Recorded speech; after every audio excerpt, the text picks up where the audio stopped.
And good evening, ladies and gentlemen. Welcome back to another episode of Next Round Sports. This is Chris Porter here with Caleb Culver and Jeff Amos. How you doing this evening, gentlemen? Doing Good, good. good. Good to be back. Enjoyed the holiday. Mm-hmm. Yep. Yes. As all of you know, we did not broadcast last week as we were all enjoying time with the family for the Thanksgiving holiday. And but we're Mm-hmm. back and ready to get right into it as we've got a lot of interesting sports stories that happened over these past 2 weeks in the NFL, college football, and in many other sports along the way. But we're going to get up first off with the NFL. And we'll go ahead and throw this one right over to Jeff. Take it away, Jeff. Bears Lions Thursday.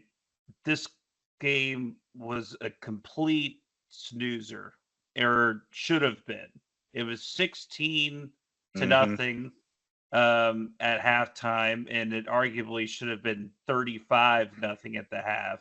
Uh, the Lions gave up or just missed so many opportunities, whether it just be not cashing in the red zone or turning the ball over.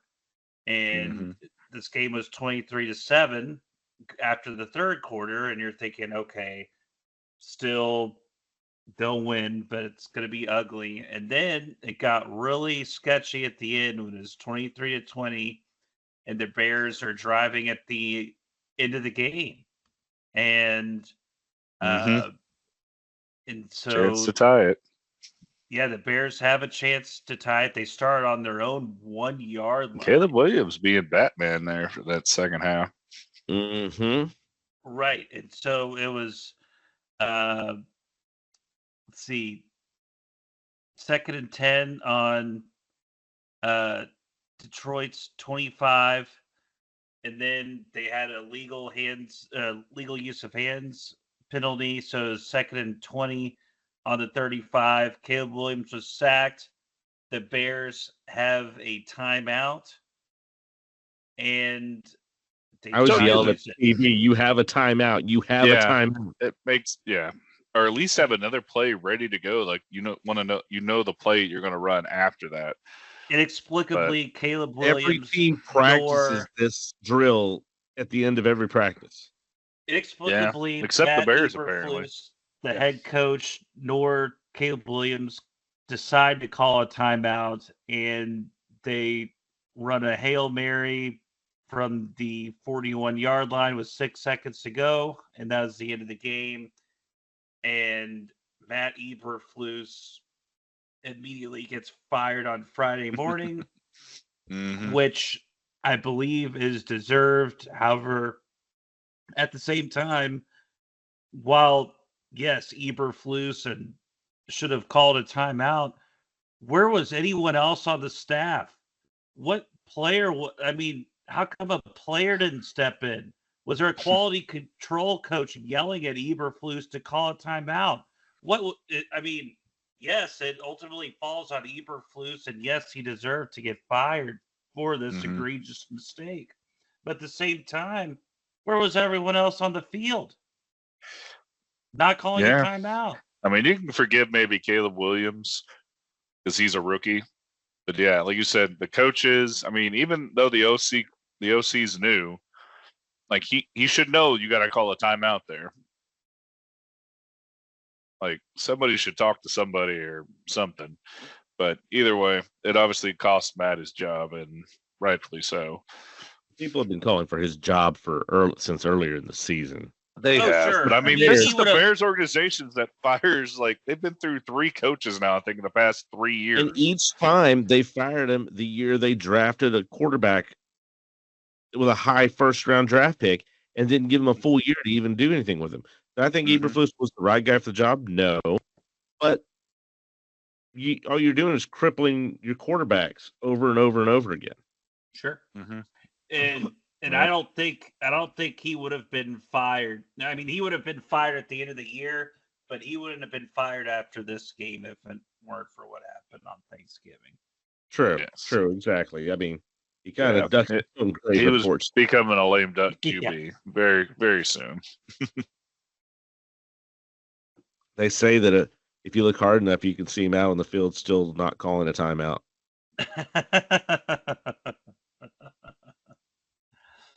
But But that's yes, just what I heard. that's that was the thing that stood out to me on the actual Thanksgiving Day. And then as far as I'll just go ahead and nip the Bengals Steelers game in the bud. There was no defense whatsoever played by the Bengals. No, it was Again, highly entertaining though. Again, Joe Burrow throws for 300 yards and 3 Yeah, and touchdowns. somehow y'all make Joey Porter look like a fucking all-star. Yes, Or Joey Porter fell, Jr., excuse me. right, who fell to being a 6th-round pick. Also, Joe Burrow had 2 lost fumbles in that game because we have no offensive line to speak of either. Yeah, I think somebody was saying like, this is like the 5th time y'all have lost when scoring 30-plus points. Like, that is just atrocious. Yeah, it's record-setting, and someone is going. I mean, this. Yeah, I mean, this is the stuff that gets a DC fired, and like. Well, I mean, it should get a head coach fired, but it's not going to. Yeah, but someone is going to have to take the blame for this at this point. I didn't think it would get to this level, to be honest, but I think what's going to happen is Lou Anarumo is going to have to take the blame for the defense because you can't get rid of all the defensive players, even though this defense, I think, is pretty terrible talent-wise. I can only think of like 2 guys that are good for you, really, and that's Logan Wilson at your linebacker, who's had a down year. Well, who is also out for the Steelers game, which didn't help things. Jermaine Pratt was the one kind of leading the linebacker core, and they certainly missed Logan Wilson in that game for whatever that would have been worth. But 3 straight games in a row where you scored 30 points and you lose all of them. And the only thing I'm looking forward to next week for the Bengals, and then I'll be done with the Bengals season, is the Simpsons football game on Disney Plus. The Cowboys and the Bengals. That's the only thing I'm looking forward to. As our friend Dre joked, Homer finally gets to be with the Cowboys. Homer will be the coach of the Dallas Cowboys, idolizing his legend and idol, Tom Landry. And I don't know if Bart will be Joe Burrow or if he'll be Zach Taylor. I'd rather have Bart Simpson than Zach Taylor be the head coach right now. But Tom Landry is, Homer Simpson will get to live out his childhood dream. That's what I'm looking forward to next week for the Bengals, and that's it. Same. All right. Agreed. Caleb, how about your... we're going to go to the... Oh, goodness. I guess we'll do the other team that lost first before we go to the winning team of the week. The Battle of the Birds. I mean, this one's hard to explain, honestly, because, I mean, you look at the defense, they pretty much did their job. Now, Saquon Barkley, you can say he got 107 yards. We usually only give up about 77 yards rushing. So he did kind of run over us. But at the same time, this is possibly an MVP candidate. He's going for Ed Dickerson's record of 2,000 plus. So, I mean, you knew he was going to be a good running back. So this is probably a game that they were going to get over our average at least. But the defense held pretty tight until that fourth quarter. Fourth quarter, they just fell completely apart, basically. But, Tucker, I love you. But shoot, what the hell, man? I think he was a little hung over from the Texas A&M game the night before. He might have been, you know. He watched all those old highlights of himself making the game winner. Yeah, I mean, 2 missed field goals and a missed extra point in this game. Oh, one of them was ugly to the right. It's just, oh, man. Yeah. Like I was talking to y'all earlier, like if you count up the total points that the Ravens have lost by this year is 52. All the kicks and extra points that Tucker has missed this year is 52 points. So that ties together. But I mean, this could have easily been I think, what am I thinking of here? Like 16-14, I think, going into the half. But Tucker missed the kick. Yeah, And I think missing those 2 field goals at the start of the third quarter was critical. And then and it doesn't help getting into a hole when you miss the extra point that early in the game either. and it seemed like a lot of times the Ravens offense, for whatever reason, they would start off a drive good, then they would just they stall. kind of sputtered out. No, I do think this defense for the Eagles is a little underrated. I think they're a good defensive unit overall.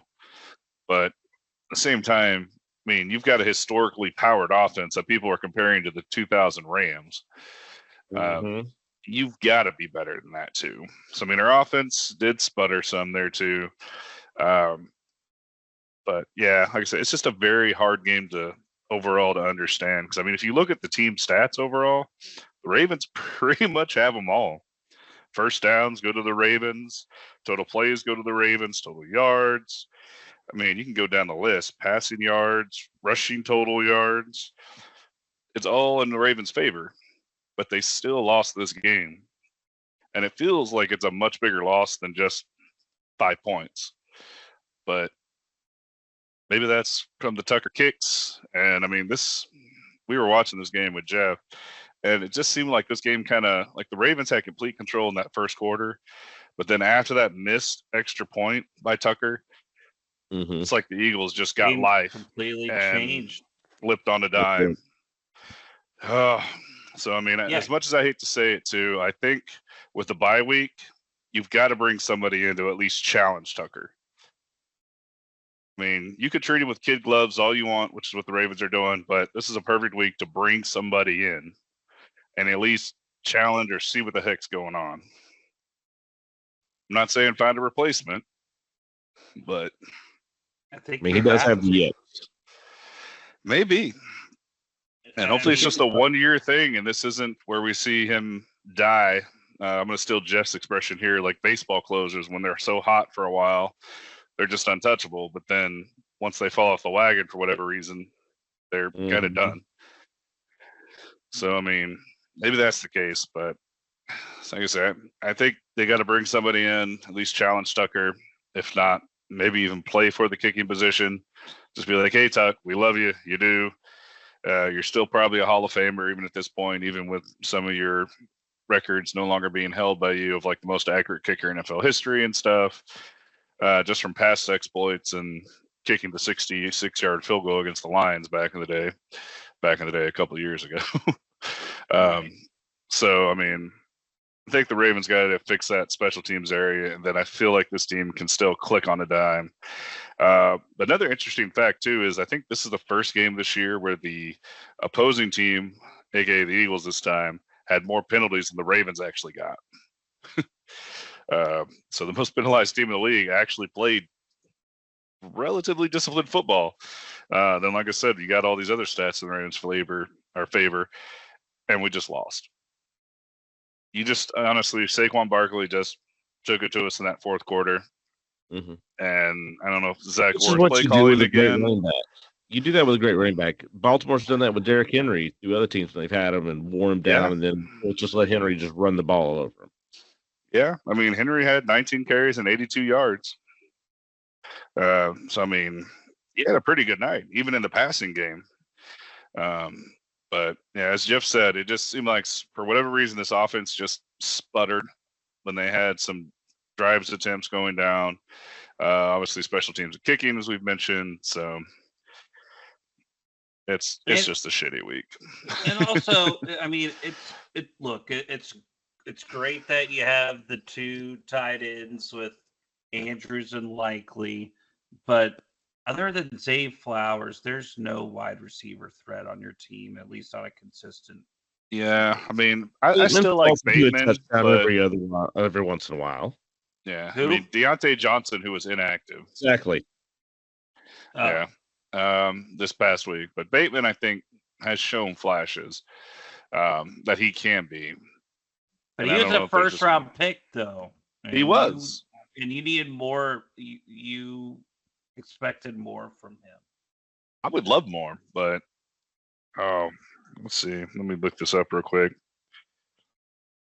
Yeah, he didn't even have a target. So, I mean, Lamar didn't even throw his way. Right. That was Zay Flowers, Mark Andrews, Isaiah Likely, Derrick Henry is your big guys mainly.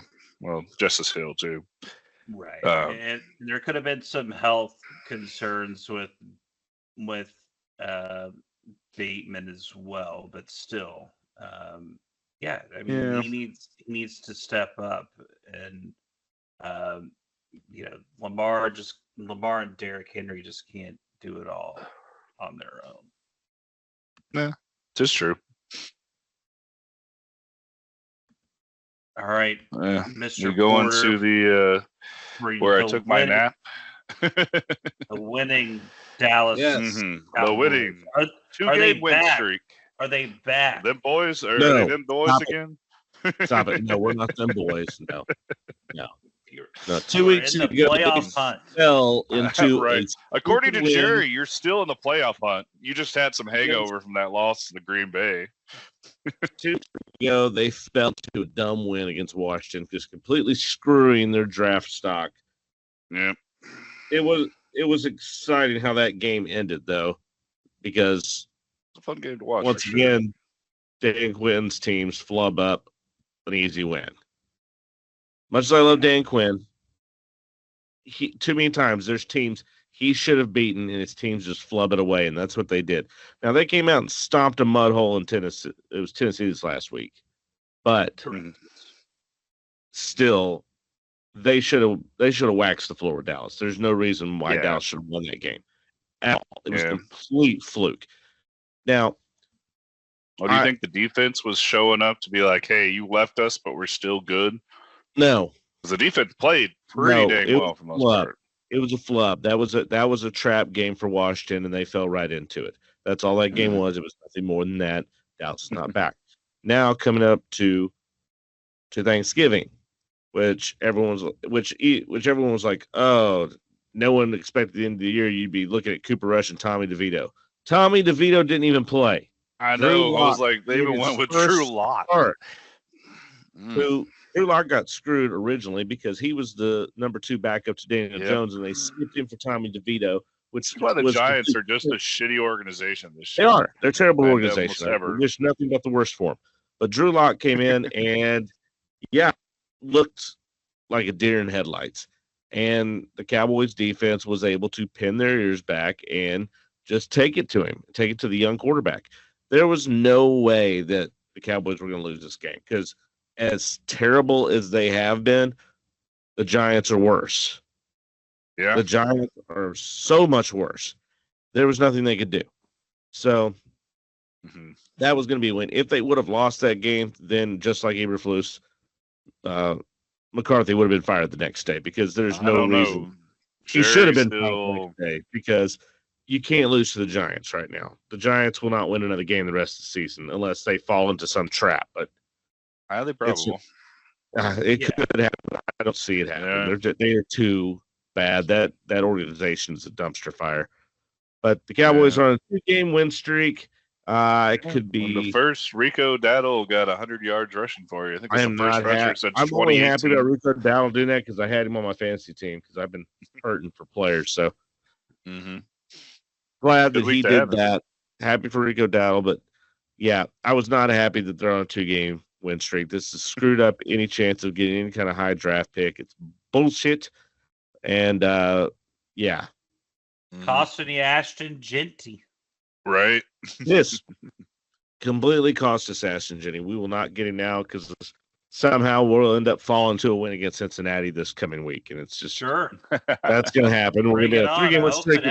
All the the diehards, that are just drinking the Kool-Aid. Oh, we're back. 3-game win streak. We're not out of the playoffs, and then they'll get waxed by some damn good team. And everybody will be like, what happened? I thought we were there. No, we suck. We shouldn't go to the playoffs. We don't deserve to be in the playoffs. We're a terrible team. Stop it. Get out of here. Fire McCarthy. Yes. Honestly, the fans got to turn their back to even Jerry Jones when he comes out to wave at him. Just shut him. Well, the only other game from this last week I wanted to bring up was the the Sunday night game, San Francisco and Buffalo in the snow game in the snow globe, Yeah. and Yeah, Buffalo just exacted their will. as they of San should, Francisco. as they should should have. I mean, this Buffalo- was already an injured team when going into Buffalo, and then they Yes. lose their 2 running backs to season-ending injuries, basically. So, I mean, Oh, goodness, if Buffalo did season-ending win this injuries. game, if Buffalo didn't win this game, they'd have way more what's questions. surprising is earlier in the season, everybody's like, "What's wrong with Buffalo? Is Buffalo? This is the year they need to say that they're in it. They're not in it. They're not doing what they've done, and they have been firing on all cylinders for the past 6 weeks. Yes. They Yeah. have been Ever since their loss to the Ravens, honestly, they've kind of ever since I was the Picked it Ravens. up. They have been probably the best team in football. Josh Allen has been outrageous. he's kept Everyone his already- interceptions under control too, which is very He surprising. has. And they brought in Amari Cooper, which he's literally done nothing since he's been on the team. He hasn't done anything. He had a lateral this week to Josh Allen for the touchdown, but Yeah. he's been missing the entire time. Josh Allen and James Cook have done this themselves offensively, and the defense has played stellar. The defense has played extremely well. They have been the best team in football for the past 6 weeks, in my opinion, and they're going to be, if they keep continuing on as they're going, they're going to be, there's no reason they can't be in the AFC Championship game Yeah, at all. no, for sure. Now, who are they going to They're- meet in that game is going to depend on, Mhm. okay, are they the number 1 seed? Is Kansas City the number 1 seed? 'Cause I Yeah, think it's well- between them two. It's 1 and 2, and who they're going to end up playing to get there. Yeah, and Very I don't true. think it's even close. I mean, with the Chiefs and the Bills, I mean, if you just look at the rest of the AFC playoff picture, I mean, it's Pittsburgh, Houston, the Chargers, Ravens, and Broncos. Like, I don't see Yeah, any that's of not a those scary teams, lineup. posing any serious threat other than I think if the Ravens are on, they can beat just about anybody. Yeah, if you let us But the score problem 25 is points, they're- we're undefeatable. The problem is that the Ravens don't show up half the time, and they have kicking issues, which you have to have a kicker that makes kicks in close games. Yeah, Well, they have had for years, but like we said Yeah, earlier, not anymore. did he have a Mhm. bad game? Is this the end of the road? Does he just have a minor case of the yips? well, this is I a mean, bad year. Yeah. This is the most kicks he's ever missed in an entire year. Yeah, exactly. Eddie Pinero for Carolina is now overtaking him as the most accurate field goal kicker. And in- Anger had for a while too. Florida great, Eddie Mhm. Pinero. Yeah. Well, one of the teams they may face, though, which had a questionable ending, I think, this past week, the Chiefs and the Raiders game. So at the very last play, basically, of Kansas this City game, refs.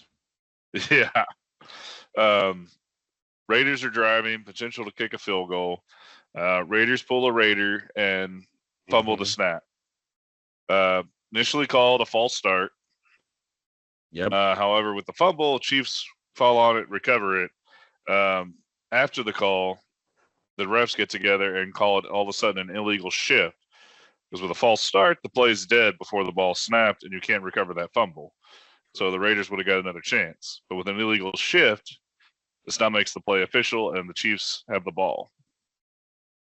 And I mean, there's nowhere in that replays that I could see an illegal shift. So I don't know what the hell that was. So I'm going to fall into conspiracy theory on this one, that the refs Well, are as just we were gunning talking for the about this Chiefs. earlier, they're not even hiding it. You're Yeah. not No. making you're making it where people now believe the conspiracy theory even more because you're not hiding this. It's so blatantly obvious that even the people who originally were like, no, it's Yeah, just I was like, yeah, the way that's that it not goes. right. People are like, okay, something seems a little weird here. Yeah, How it's is been it several weeks always now where you're just like, happening? this keeps happening a Every lot. Like week. Patrick Mahomes, I think, has like 17 interceptions in his career that have been canceled by penalty. Mhm. Like, Well, But my father-in-law's been calling them the Kansas City Patriots. Yeah. yeah, but No. just a weird ending and definitely a little fishy, I think. But Yeah, I mean, they've only had, let's see, 2 games decided by more than Yeah. 7 points. Mm-hmm. And But they've only that was- lost one game. Thank you, Yep. Buffalo, by the way. And that was against Buffalo. And Yeah. again, all these games have come 72 down. Dolphins all cracked the champagne that Mhm. game. Oh, Yeah. yes. Yes, they and did. yeah, as I said before, too, thank Even though Buffalo left. for doing that because I do not want to hear about the undefeated chance that the Chiefs have come in the fucking playoffs. But also, that being said, I don't understand why everyone's saying Josh Allen's the fucking MVP after that game. Like, come on, control it now. You still got Saquon, Derrick Henry, Lamar Jackson as your top 3 in the MVP race. Even though Josh Allen's been on fire, those are the top 3. He has, I but think he's we also still- number 5 in the voting, I think, because Jared Goff is actually getting more votes than him, which puts, Goff's been pretty phenomenal too. Unfortunately for Gibbs and Montgomery, they kind of split that vote, I think, for themselves. But yeah, they do. But Goff has done. Goff's been more phenomenal. he's been more than just a bus driver, which is what they expected from him. What they Yes. said, you be the bus driver. He's done more than that. And that's why Correct. they're in the boats right now. Now, can he Right. continue it? That's the question. Very, very true. And I know this sounds crazy, but I think Jared Goff has been the best quarterback in the NFC this year. And I don't think Yeah, that's our point to Hurts argue. looked Because I mean, terrible. Jordan Love has not been super great. Yeah, Hurts is not good. Frick, can't remember the guy's Dak. name. I mean, Tua. Daniels Tua's has been fallen out. off. 2 is in the Yeah. AFC. That's right. He's in the Sorry, AFC. I'm gonna go take my nap now. Let the Yeah, old man go to Purdy- sleep. Purdy hasn't looked great. Oh, he is Um, god awful. Of course, Kyler Murray. Geno Smith's had some decent games, but he hasn't been great all year long. Mhm. And then Darnold Darnold, has been a bus driver. He has been, but he's been better than what he's been. This is Darnold's career year, but Yeah. it still isn't doing what Goff is doing. But yet Minnesota's right there behind him. correct. Mhm. Correct. Yeah. Well, it helps to And- have Justin Jefferson and Jordan Addison, I think, as your top 2 wide receivers. Oh, absolutely, Sure. absolutely. That's and you have Aaron Jones running the ball behind you on that. You can't go. And don't forget his passing catch abilities or pass catching Exactly. abilities too. And also, So- too, it Plus, helps it's Goff not when you Cowboys can have beat him. a two-headed Yeah. monster with He was too Jahmyr expensive. Gibbs and David Montgomery. I mean, those are 2 Yeah. of the best running backs in the league, and then they're both on your team. Mhm. So, and Mhm. speaking of a team just behind him, how do we feel about the Packers-Lions game this Thursday on Amazon Prime? All these Thursday games now are getting a little better than what they have been in the past. Yeah, Prime's Lions- on Well, they that stopped money. putting the Jets on everything. Yes. Yeah. Yeah. Yeah, I it used to think- be I mean- Amazon Jets. This game is going to be worth watching. It's which gonna normally be, you wouldn't yeah. say that. Because Love was injured the first time these teams met. Yes, he So- was. This is going to be, I think, a little more entertaining to watch because the Lions just barrel rolled through the Packers, last time these 2 teams faced. Yes, this is going to be because this game has some playoff seeding implications. So this one is going to be a very good game to watch. I think Green Bay is going to throw their best punch out there. However, I think Detroit still, even with the injuries they've had to the defense, still is a better team overall. And I think they will get this win pretty easy. They're not going to blow them out like they've been blowing out these other, like they blew out Jacksonville by any means, but I still think they're going to get the win. Yeah, Highly I probable. don't think they'll blow them out like what they did the first time in Green Bay either. Yeah.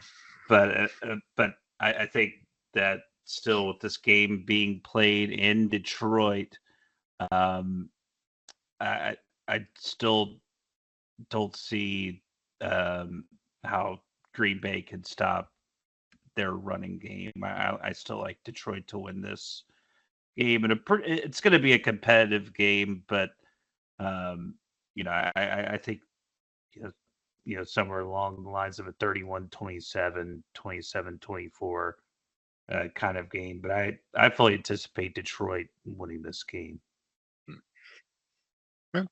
Fair assessment. Yeah. Before we get too far into next week, too, though, I do want to go back to last week and the last Monday's game. The crazy You mean show that is yesterday? Jameis. Yes, yesterday. Broncos and the Browns. Oh, man. I thought that game was going to be so horrible, but it turned into such an entertaining game. But because it's it was Jameis entertaining for the Winston. wrong reasons. I mean, Bo Nix with 2 interceptions, about 260 yards passing, but Jameis Winston getting like 497 yards, 2 pick sixes, and 4 touchdowns with 3 interceptions he had total for the night. The last one to seal it, of course. Oh man. Yeah. And Well, who I had mean, Jerry nothing Jeudy would- on their fantasy card last night? That's all I want to know. I know he's probably Jeez. No, many everyone had benches. him on the bench. Oh, I know they did. For sure. Well, even But, that pass yeah. Nix had over to Mims for what 94 yards. That was Yeah. beautiful. Yeah, that was Oh, that was yeah. another play. I mean, just But, yeah. and then right afterwards is when Winston hit Judy for like 70 yards with Yeah. their own. And Mhm. so it was just kind of back and forth game, and in my opinion, Cleveland should have won that game because Cleveland, Yeah. gave They should different- have. I mean, Well, they did. Yeah, the 2 and pick the- sixes and that last Winston does that interception. too Just, much. He did that in Tampa. He did it in New Orleans. oh He's yeah. got all the Well, like we talent were in the joking world. with, It's the this is the definition of his first time career. ever a QB has over 300 yards passing, a pick six, and 2 touchdowns, I think, or something like that. Just like it's stupid what stat he has. And then I was seeing somewhere else where he's got 300 plus yards, a pick six, and at least 2 touchdowns. Jameis Winston has done that 3 times. The rest of the league has also done that 3 times in the past 3 years. That's It's the like, thing. He what? has so much talent, but he just he just can't help throwing the ball sometimes. yeah. Well, it's like the Buccaneers year. He got 5,000 yards, 30 touchdowns, Oh, but when he also got- when he threw got the 30 W- when he ate the W interceptions. up. Yeah, where he ate the W. It's just like, what? If he can get those interceptions under control, and particularly the pick sixes, I mean, that's the difference in like this the game, thing. really. The pick sixes for Jameis, Bo Nix's interceptions weren't pick six. So you got 12 that's the points thing. scored just by the defense. But you Jameis lost has the been in game by league 9 too points. long. He's been in the league too long to not figure this out. These Yeah. interceptions. Yeah. He there's I'm no not reason. disagreeing with you. It's entertaining to watch for sure. Oh, 'Cause, it like, is. it's just He the is numbers, and then you entertaining to know the watch. other team has a chance because he's going to throw the ball away. He's a train wreck. That's what he is. He's going to throw left and right, and it's either going. He's throwing for a touchdown, either to his own team or the other team. It's going to happen. He's throwing a touchdown. Yeah, one way or the other. But yeah, no, I heard somebody was saying, I think it was on ESPN. They were talking about how they want Jameis Winston to be a QB in the league, just not for their team. They just want to watch the train wreck and the craziness go on. And that's It's why like, I'm oh. glad he's in Cleveland because that's what they need. Oh They- yes, That's what Yes. that's where train Mhm. wrecks go. It's Cleveland, Ohio. very Sean true. Watson, Jameis Winston, Joe Yeah, Flacco and last year. Yeah, Oh. Joe Flacco, and then we'll see. Hey, you shut who your gets- mouth. He's been a good, solid QB since Maybe he came Quinn back. Ewers at or Carson Beck will 38. get drafted by the. You Browns. just have a soft place in your heart for him. That's all. I do, but he had a good year last year and got him to the playoffs, and he was okay for the Colts, except for one game. He had like 2 or 3 interceptions. Like, oh, but yeah, nah, yeah. I mean, I'm glad he's in Cleveland. Don't get me wrong. Like I said, I love for Cleveland to lose, but oh man, he's an entertaining QB to watch right now for sure. And so the All right. only other game that I can looking at for next week that I find entertaining is the Sunday night game with the Chargers and the Chiefs. Chargers are Yeah, now I mean, 8-4. I'd look way more forward to this if there was a running game still for the Chargers. J.K. Dobbins going down against the Ravens a couple weeks ago. Yeah. Now on the IR, probably done for the year, at least until the playoffs, assuming the Chargers make it that far. There's not a receiver you could name me that can catch the dang ball for Herbert. So as good as Catch he the is, dang his receivers ball. are going to drop. Yeah, the receivers are just going to drop the ball most of the time. So I mean, the Chiefs have looked shitty. This is going to be just a low-scoring game. I think it's going to be a defense versus defense matchup. Low, dirty. That Kansas It'll be City's like the playing 90s, as we said. AFC North football right now. Yeah. Just keep it low and dirty. Keep it dirty. Let the defense get dirty with it. Yeah. Run the ball. But Run this is the dang definitely a ball. must-watch game, though, as you said, Jeff. Yeah. Even as much as I predict it's going to be, it could change into a shootout for all we know between these two teams. Well, yeah, I mean, it is a divisional matchup. And the times these two teams have met in the past, too, have always been entertaining. Yeah, and it was obviously, like every Chiefs game has been a super close game the first time it was in Los Angeles. So the issue will be is, where's that running game going to come from now because Dobbins is out? I guess Edwards is going to be your lead back. Yeah, which is not what he's been in the past. No, can someone else other than Ladd McConkey step up as a receiver for the Chargers? I mean, that's another question. And obviously, I mean, I think the Chargers defense is fantastic, but there's going to be a lot on their shoulders in this game. But hey, if the Chiefs screw around against Carolina, Oakland, or the Raiders, excuse me, the Bengals, other horrible teams, there's no reason why they can't mess around with the Chargers either. Yeah. I know most of Americans going to be rooting for the Chargers for sure. Oh, 100%. Most people, except for the Swifties, are done with all the Chiefs. Yeah. Unless you're a Kansas City, and the like Swifties are the reason City. why they're done with them. Yeah, right. True. Exactly. Very, very true. All right. Well, I think that's about all we got here on the NFL. So we're going to take a quick break, and we'll be back here with the next round.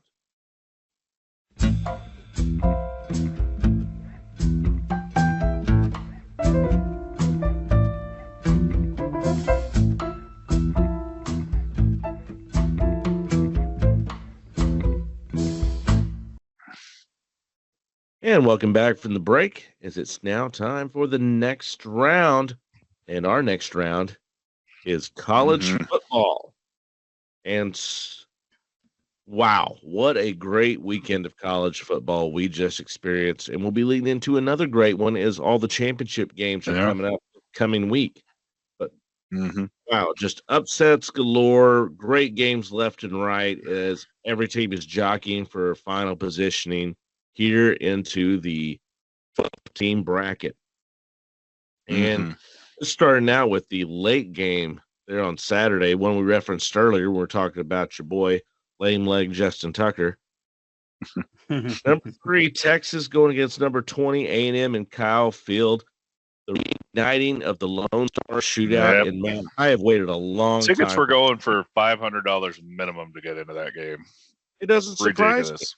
No, that surprised me. I got to let my boys see the game, the start of the game. I go, I used to watch defense saved you. Yeah. I used to watch this game every Thanksgiving after. It was when I growing up as a kid. It was you watched the Lions, ate lunch, ate Thanksgiving dinner, which was lunchtime, whatever, about 2. Then you watched the Cowboys, and then that evening you watched Texas A&M. That is how you spent your Thanksgiving every year. And when they took this game away, it hurt. And just seeing it come back, it was fantastic. Oh, yeah. I mean, even the police reports didn't lie or didn't disappoint. Guy with the bull riding a Longhorn around got asked to leave the stadium area. 2 people in fake construction uniforms tried to get in and got into the stadium, but then got arrested for criminal trespass later on. Yes. So, I mean, it's crazy, but it's all good fun in that one. Listen to the announcers going, "Oh, wow, how crazy this is." Seeing the A&M fans all going crazy there at the beginning and the fight songs and everything. It was good to watch. I was glad to let my boys watch that and say, hey, this is a big rivalry that's being reignited after they got to see, some of the other games we're going to talk about earlier in the day. Mhm. getting to show them that really meant a lot. But yeah, you hit the nail on the head, Caleb. Texas's defense looked elite in this game because they came out. Texas came out and they were all over A&M from the Oh get yeah, go. It and even was the offense looked good in the first quarter, the but then offense after that, it looked just great. kind of They were clicking on all cylinders, but then Ewers, I don't know if maybe that bum ankle that he has finally started affecting him with that because supposed revolutionary brace. he looked good in the first, but he looked like a completely different player in the second. And I don't know if maybe that was bothering him. That's the only thing I can Yeah, maybe. really could have affected that because he looked terrible in the second half. But every Right. time he or anyone else on the offense looked terrible, the defense bailed them out every single time. They didn't allow any field goals. They stopped them on fourth down multiple times. Amazing defensive game. And I even texted you guys during this game going, if Texas is going to beat Georgia, they need to have this defensive game right here.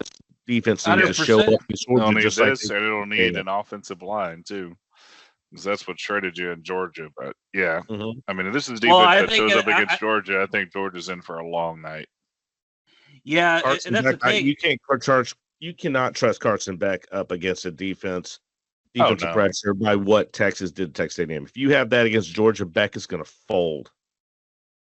And he's already got a 3 Absolutely. interception game this year. Yes. Against Texas already, even when True. Mhm. And then 3 against Alabama too. right, and so I thought Texas defense showed. I mean, they're elite.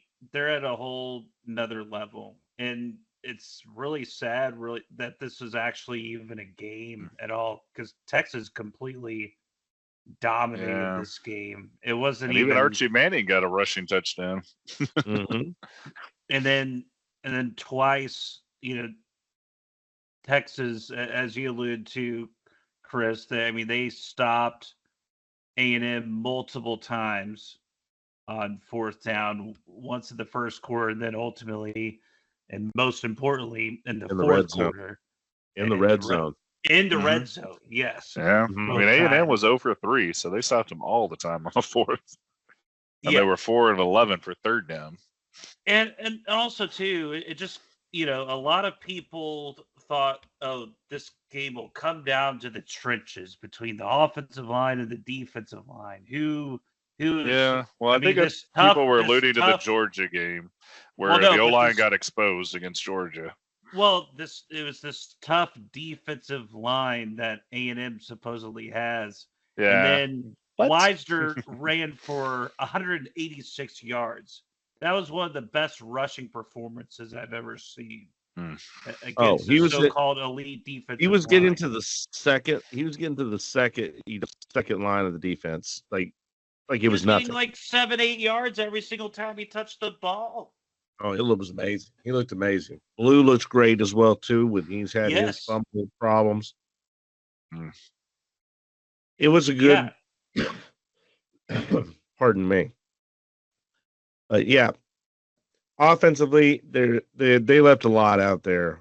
Left a lot of meat on the bone, especially there in the second half. They looked really good in the first half. Looked like they couldn't be stopped. Like it was going to be a complete rout, and they left a lot of meat on the bone. A lot of costly turnovers, but the defense bailed them out the whole time. You don't want the defense to bail you out the whole time, but if defense can play to this high level, it's going to be tough to beat Texas. They've got the best defense in the entire nation. When it comes, them and Oregon, honestly, might be the top two defenses that I can think of. And Georgia's up there too, but again, as we discussed, Carson Beck is not as advertised, and he's clearly missing Ladd McConkey and Brock Bowers, as we've seen. Yeah, this and year don't in forget the too, NFL. the Georgia run defense has the Georgia rushing attack has completely disappeared. Right. No, I don't know where that's at. Trevor Etienne has not been as advertised either as far as the running game is concerned. Also, who had another great game for Texas was their tight end, Gunnar Helm. To me, that He guy is- should be. He is that guy's raising a his draft beast. stock. He's really raising his draft stock. He's looking really good. Right. Yeah, I was about to say the same thing. I mean, you want to talk about a guy that's improving his draft status. I mean, it seems like every big game he comes up with plays. So, I mean, I at least, the very least at the college level, Gunnar Helm is a great player. I mean, and I think, yeah, he has a spot somewhere in the league. It gets better Now, every week. One big thing that happened throughout all of these rivalry games this last week were the winning teams planting flags or something. I was about to bring that up if you did. Yeah. It happened almost every single game. Mm-hmm. Sarkisian stopped that. He actually went out and stopped his team. Well, I think part of that too was he saw the earlier game we're going to talk about later. He did. He did. He did see what happened earlier, which we're going to get really into depth of that when we get to the game. But he did what a head coach needs to do: get control of your guys. Hey, we won. Get back in classy. there. It's not like we won the national championship here. Yes, we won a rivalry game. Job's not done. There's no reason to be planting the flag. Get out of here. Get back to the locker room. He went out and made sure that his team went back and did what they were supposed to do. Hey, we're not done yet. We got Georgia coming up. We've got the playoff. No, we're not done. There's no forbid anybody with anything happens and somebody gets suspended a game. That could be huge. Exactly. But he did what a lot of other coaches didn't do, and go out and lead and take control of their team and say, no, get back in the locker room. You're not doing this. He actually went out there and stood and, no, we're not doing this. Yeah, and he did earlier. Got the coaches and shuffled them back to the side. He did that during the Georgia game too. Whenever people were throwing stuff out on the field and went out on the field and the water bottle, telling them to stop, please. Still think that call should have been overturned. I mean, they got it right, but when they throw shit on the field, it's like giving in on a hostage situation. Well, it's a different discussion. It's a different thing, but that's still. I mean, another. Well, I'll get off the topic. And I have to say that I really like the hire of Sarkisian. I really liked when they hired him. I thought that was a great hire.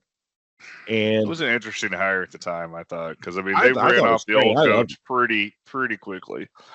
They did. Before he had a chance to get his system in, but but he's done well. Harmon was an ass. You can't argue with the results. Harmon was an ass. Everyone knew he was an ass. No one liked him. Yeah. I mean, everybody knows Urban Meyer was an ass, and they kept his ass around for years because he won. Well, because he won like 90% of his games. Herman didn't. Yes. Herman would have brought in the national championship. Herman would still be there, but he's not. Winning, you can be the. It's kind of like the crazy hot schedules. Crazy hot matrix, as they say with girls. You know, the hotter they are, the crazier they can be. You can deal with. Okay, the bigger ass you could be with the more games you win with a college football coach. If you're not winning and you're an ass, you're gonna get fired. But if you're winning all the time, you can be the biggest ass you want to be because you're winning. All you gotta do is win. He didn't win. Sarkisian is winning, and he has control. He's changed the whole mentality of Texas football to me. Texas football to me seemed to be prissy up to that point. When you leave, after my brain just went away. After Mac. Yeah. After Mac Brown left, they seemed to just get kind of prissy. Is that the way I can look at it? Yeah, read too much of their news clippings. They just thought that they went to Texas, they'd automatically be good. It's almost like a Cowboys mind. They looked like they were going for more flash instead of depth. Exactly. And the Yankees changed the mentality and the whole makeup of the team to where they're 100%. Playing. You're getting great guys, but you're getting guys that are buying in. That it's more of that Alabama feel. That it really is. And I think Texas is at the point now where, I mean, they can lose a bunch of players, but they're at the point now where they just can reload. It's not. Yeah, I mean, I argued against you at the start of this year, but yeah, I mean, they've got to be at this point. But yeah, I mean, 2 quick notes too before we move on. Matt getting fired is last year in North Carolina, Yeah. as we talked about, and Connor He also Wigman, didn't the fight it as A&M. well. He didn't fight He it as didn't. well. He knew No, he was he done. didn't. Yeah, Connor Wigman's going to the transfer portal. Lost the job at A&M, so he's going in there. Who knew? Not a surprise. Who but, did not yeah, get a snap in that Texas game. That was all Marcel very true. Reed. So it shows you what they thought of Wegman. Also, too, speaking of Tom Herman, he got fired a few weeks ago at Florida Atlantic. So just to show how There you go. how far he has fallen. The next game I wanted to bring up, because we're going to save. Oh, you know what? Let's just get into it. The game, Michigan, Ohio State. One of the biggest upsets in college football history. It was. This is the game that, you know, of course, up here, you know, in the Midwest, they're going to play this game. This is the Super Bowl up here. Yeah, it is bigger than the Super Bowl. This game is huge, and so, of course, I was pulling for Michigan because screw Ohio State. That's why, and. What for Michigan to gut it out the way they did showed some, you know, that showed something from these players. It showed honestly, I don't know if it showed anything on Michigan's side. It just showed how bad the offense is on Ohio State's when they just fuck up. To me, Ohio State, you got a receiving core for Michigan too that's ranked with the navies and armies of the league. They are shitty in receiving core in yards per game. They're like 59 yards per game. Oh, from some of the stuff I've seen people talking about this game, I kind of agree with this. Is that Ohio State came in and didn't play to their strengths. They came in with the mentality that we're going to beat you running the ball because we're better than you, because we have better players than you, and we're going to beat you because we can do it. Well, that's what it seemed like. Michigan, I think, ate a little of their own tea, as it were, or drank a little of their own tea. You don't need. They would have played the finesse way that they play. Go ahead and throw to the when the same guy we're going to get into earlier should have been like, "What the fuck are we doing? Change these fucking calls to that." But it also doesn't help when your QB's throwing interceptions. No, it doesn't. At the goal line. I mean, it looked like in this game nobody wanted to win for the longest time. I mean, yes. Davis Warren and Will Howard. And I mean, it was like a muffed kick, or oh man, that wound up getting the only touchdown for Michigan. They had to be in a short yardage situation in order to get it, and Ohio State gave it to them. Right. So, well, what happened there was when Michigan drove the length of the field, Ohio they had 4th and 1 on the 3.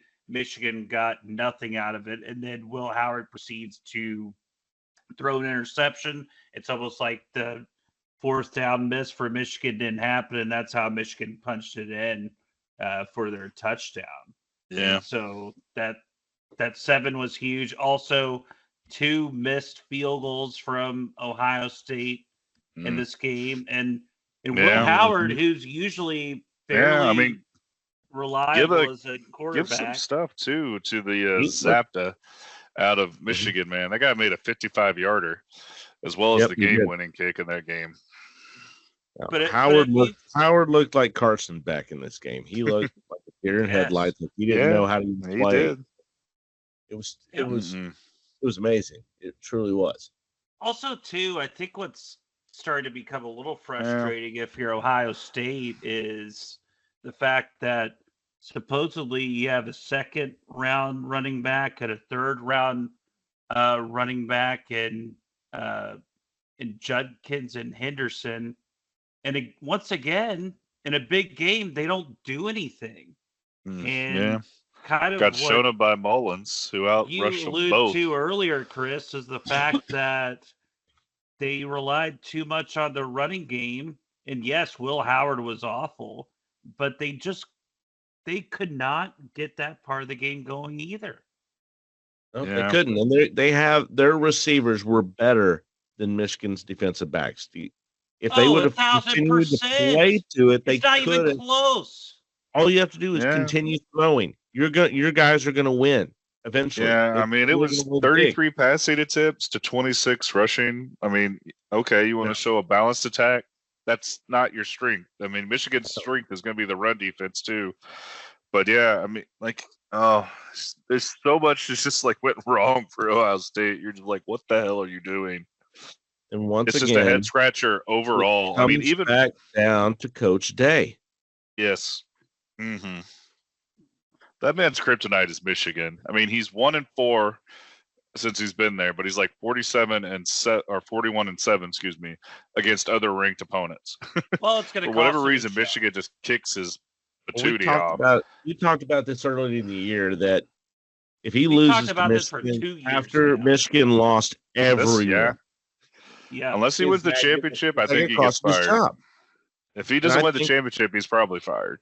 No, I completely agree. And even if he wins the championship, he needs to win it convincingly because if he wins the championship and they keep him and he comes back and loses to Michigan again next year, they'll fire him after the game. Yeah, You can't lose, especially if Michigan it's five as years in a row. horrible as this.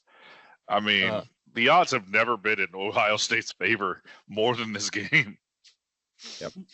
And also, too, another reason why I think Ryan Day is just, a completely just wuss of a coach is at the end of the game, as everyone has seen already, Michigan players came and planted their flag Mm-hmm. right in the middle of the field, and a huge brawl erupts.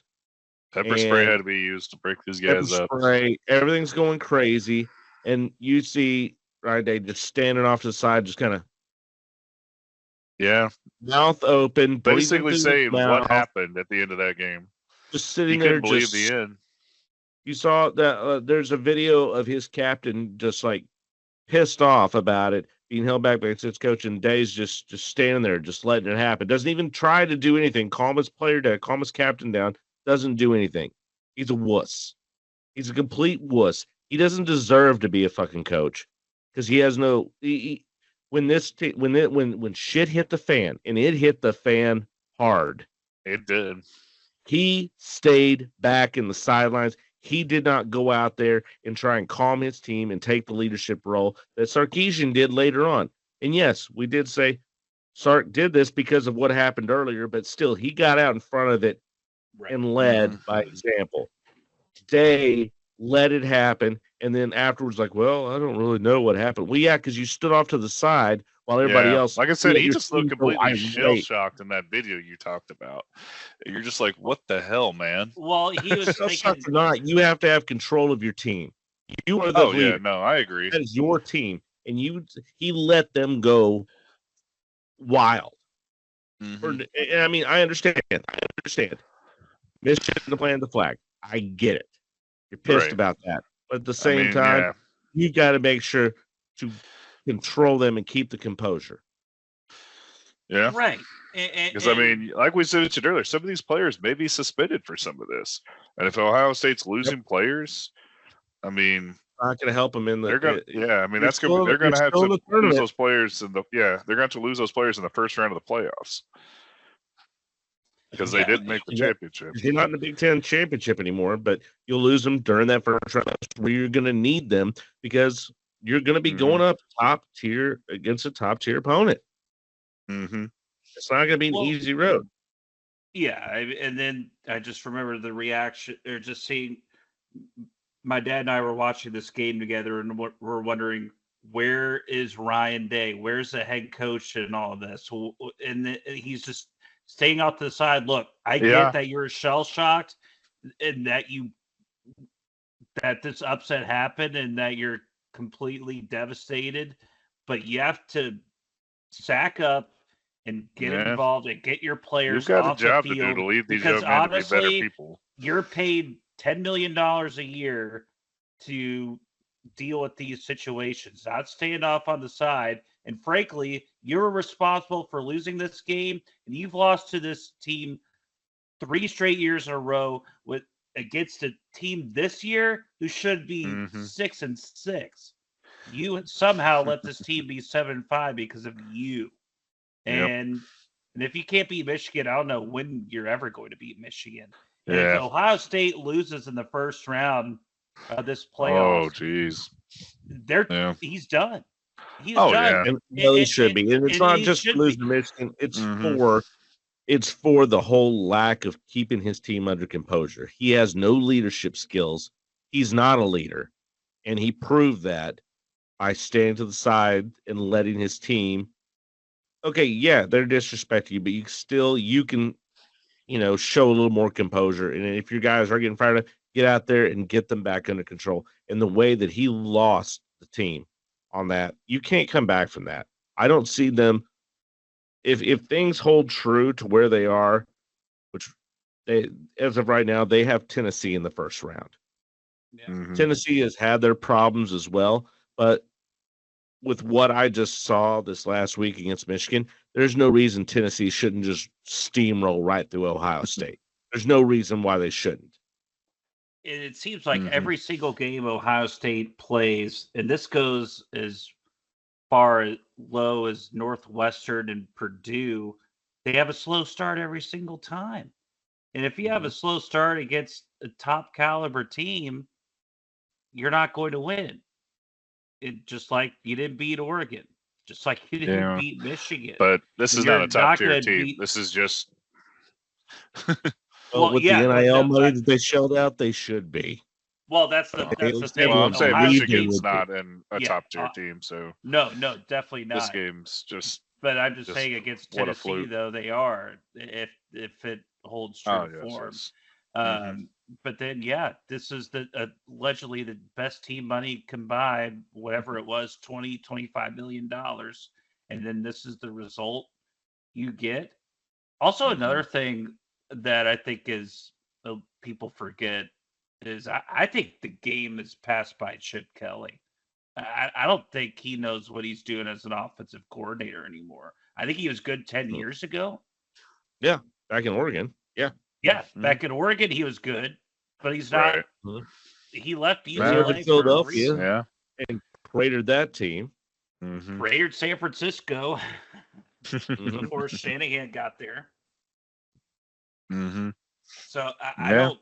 I'm not sure how much of a genius Chip Kelly is anymore. Yeah. Answer is not very high, but he's lucky that he gets to go against Alabama in that first week What do you mean? All right. of the playoffs. Another big but- upset that happened.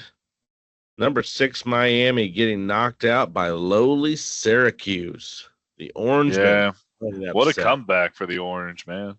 Wow. I didn't watch this game, but I was keeping up with it on the ESPN app, and it just I couldn't believe. Like I quit looking at it after a while because I was like, oh yeah, Miami's got this in hand, no problem. And Syracuse, wow. Yeah, Should Way have, to yeah. go, Orange men.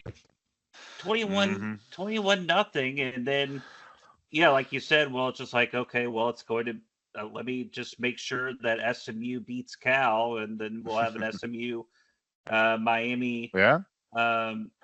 ACC championship game, and then Syracuse rattles off 3 straight touchdowns. And let's not forget, Syracuse isn't too lowly this year under under new head coach Fran Brown this year. They're going to a bowl game for sure. 9-3 overall, 5-3 in the conference.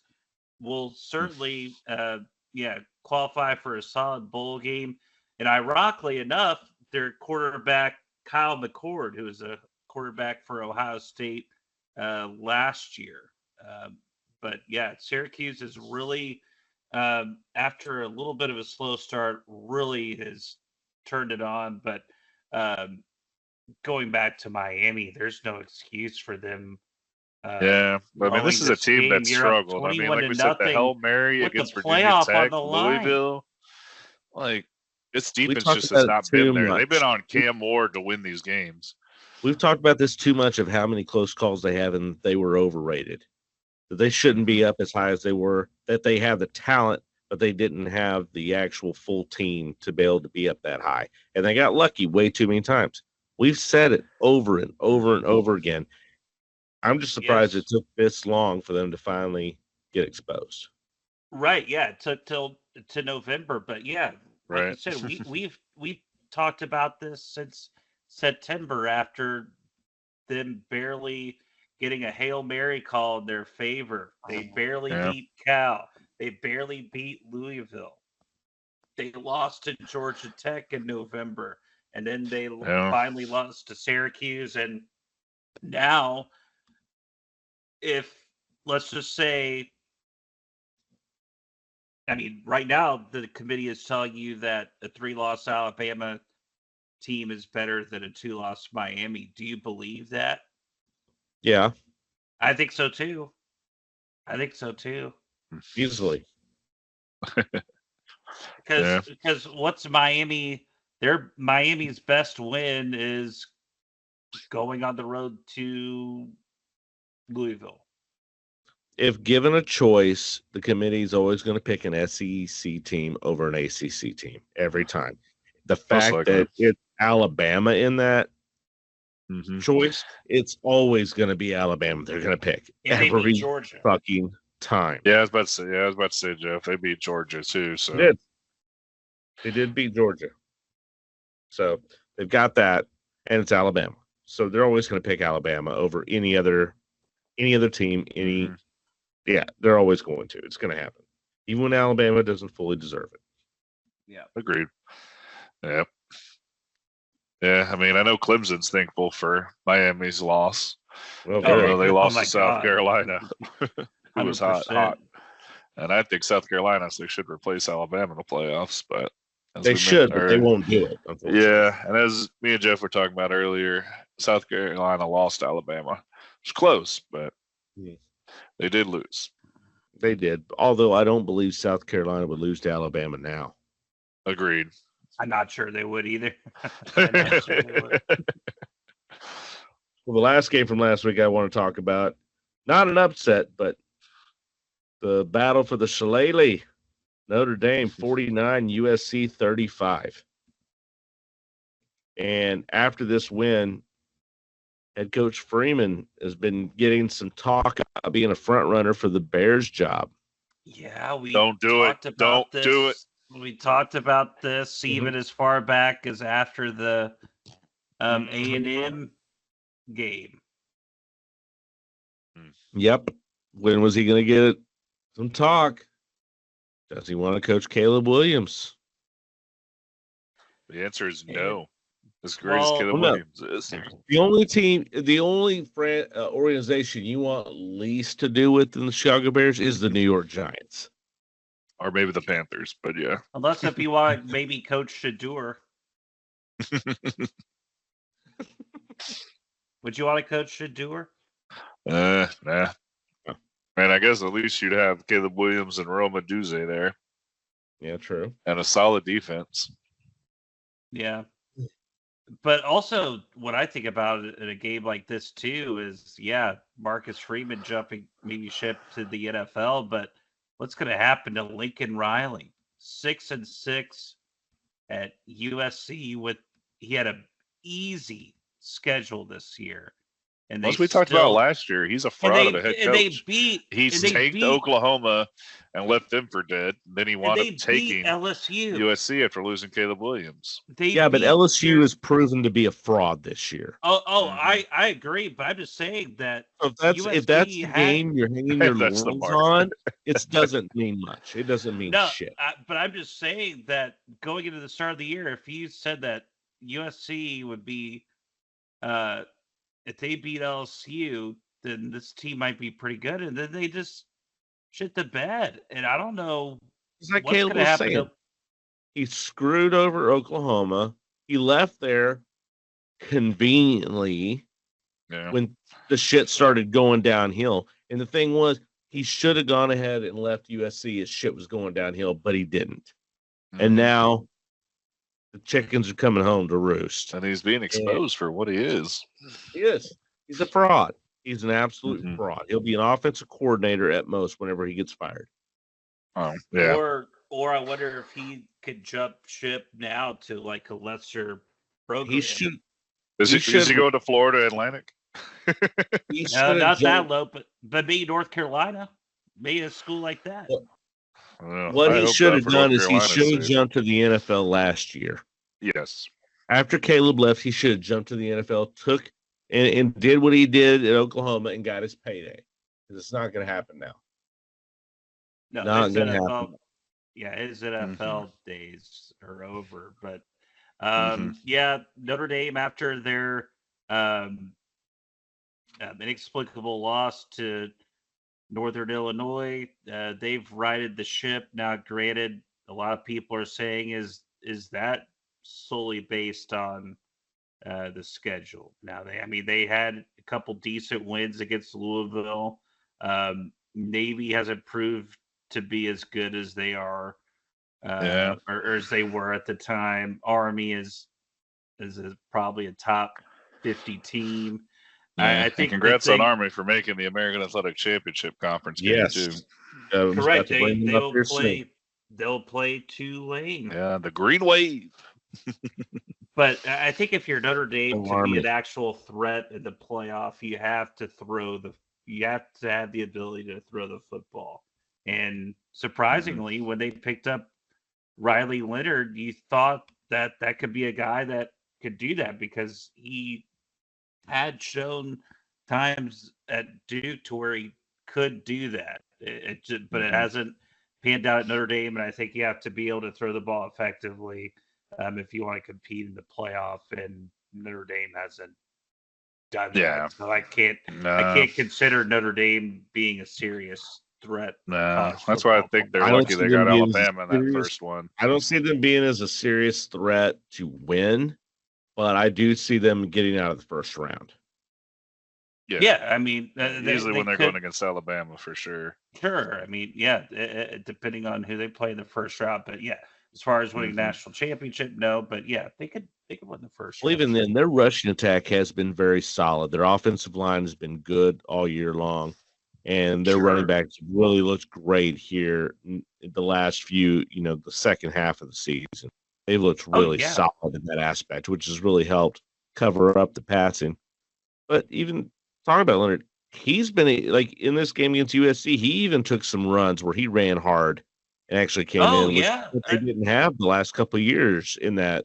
Yeah, but I mean, again, this is a horrible USC defense. Horrible, atrocious. I'm not saying like they were going against, like the 85 Bears or anything. I mean, yeah.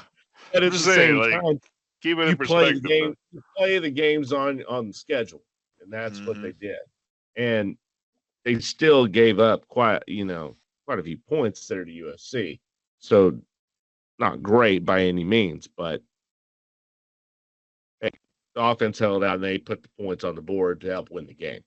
No, but yeah, you're exactly right. Riley Leonard has been a running threat all year long, and then they have Jeremiah Love, they have Darian Price. I mean, those are great running backs. And he looks really good in that USC game. He's been good all season, but he looks really good. Correct. Yeah. Well, if I can get you off of fawning for Notre Dame for a second. I'm Catholic now. That's what about Georgia Tech? That was a crazy game. 8 overtimes for this game. 8 freaking overtimes. We will call out Jeff and David Hitt on this podcast right now for jinxing. I did not jinxing this game. You jinxed it. You two just couldn't stop flapping your gums in the third quarter. This game's over. Oh, yeah, this is all done. Is Alabama going to get bumped up because of this? Oh, yeah, Georgia's down. Oh, this is done. This is over with. And you two wouldn't shut up. And I sat there and listened to you two talking in the third quarter. And what happened? Georgia came back, tied the game. They came back in the fourth quarter down 20-6. 26 came back. And I called you two on the jinx during the third overtime. But jinx aside, though, like this game was nuts, absolutely nuts. I mean, Georgia Tech's been sneaky this year. I mean, Yeah, as man. we said, they beat Miami, they beat Florida State before we knew how bad they were at the start of the It year. was so great how bad they were. Oh, I know. This is just an amazing season. If you They've had been Florida State basically like I do, it was Kansas. an amazing Love it. year. Oh, it Love was so it. great. Fuck you, Florida State. But yeah, I think this is the second longest game in college history, or tied for it at least. I think the longest is like 9 overtimes. But oh man, just when you think Georgia Tech could win this game, even in the overtimes, they would just drop the ball, or just Georgia would pull off some kind of miracle. Including that one time in the overtime, I think it was a 2-point conversion they were doing. They got a flag against Georgia, so Georgia Tech got another attempt at it. And you're like, yay, Georgia Tech can go again. Well, this goes back to the 2-point conversion rule is so stupid. And like they need to do you want them to go into the NFL way where they just play another overtime kind of, and then the first team to score?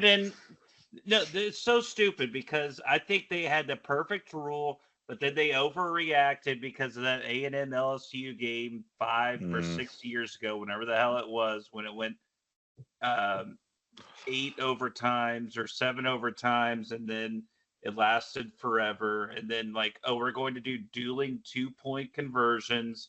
And it is so dumb. It is just a horrible, it's worse than penalty kicks in soccer. It's like the equivalent of it was boring. I'll give it that much for sure. But at the same time, I'll say this. Georgia Tech should have gone for 2 at the end of the first overtime to win the game. Oh, yeah.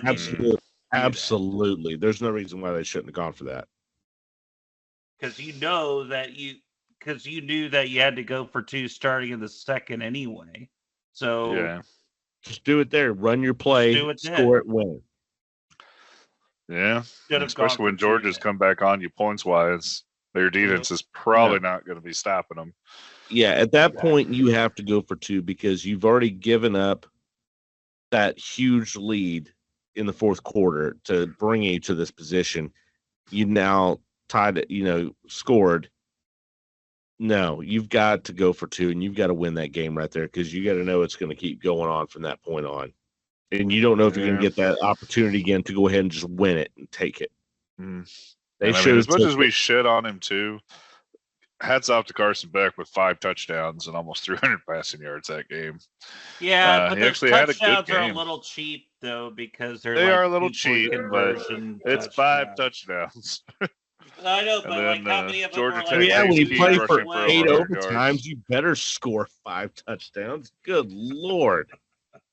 It's 8 overtimes. Come on. Yeah, but with dueling 2-point conversions, as Jeff said, for the most part. I don't want to hear his excuses. But yeah, oh my gosh. Georgia should have lost that game in all rights, though. Oh my God, yes, of course. Oh, they should have lost it. Oh, I mean, they're probably still in the playoffs even with that loss, but I think they do fall out of the SEC championship game, though. Who? Georgia, if they lose that game. But if they lost the game, they fell out of it. Yes, absolutely. Yeah. Well, no, they still would have. They still would have been in it because there's a non-conference game. It was still. Oh, that's true. That's true. Yeah.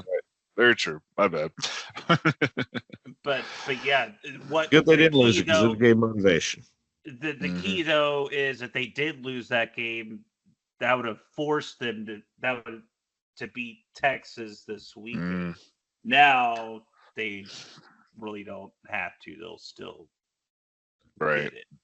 No, very true. Very, very true. And Boise State's Ashton Jeanty. I want to just say it now and get it out of the way for everybody. Like 356 yards away from the all-time single-season rushing record. He might. So he might get it. He might get it. He's got about at least 2 games left. He might get it considering that was the first game I was going to talk about coming this week is the Mountain West Championship where Ashton Gently and the Boise State Broncos will be going up against UNLV. Mm-hmm. Who's ranked now? 20th. This is going to be a sneaky good game. I think so too. Like I said, I think Ginty is going to be, for whatever reason, whatever Ginty's held to like 120, 130 rushing yards, these games are very close. Like if he gets up to like 200, then it's a blowout. Yeah, when they played in the earlier in the season, this was a very competitive game late on a Friday night. I tried to stay up as long as I could. Fell asleep, couldn't stay up. But yeah, Ginty won this game in the fourth quarter, barely. But UNLV is a really, really solid team. Hajj Malik Williams has been a great quarterback for UNLV. A fantastic story with Barry Odom, their head coach, getting fired. Which actually wasn't the quarterback. Wasn't he the one that actually was trying to pull out because his NIL deal wasn't fulfilled?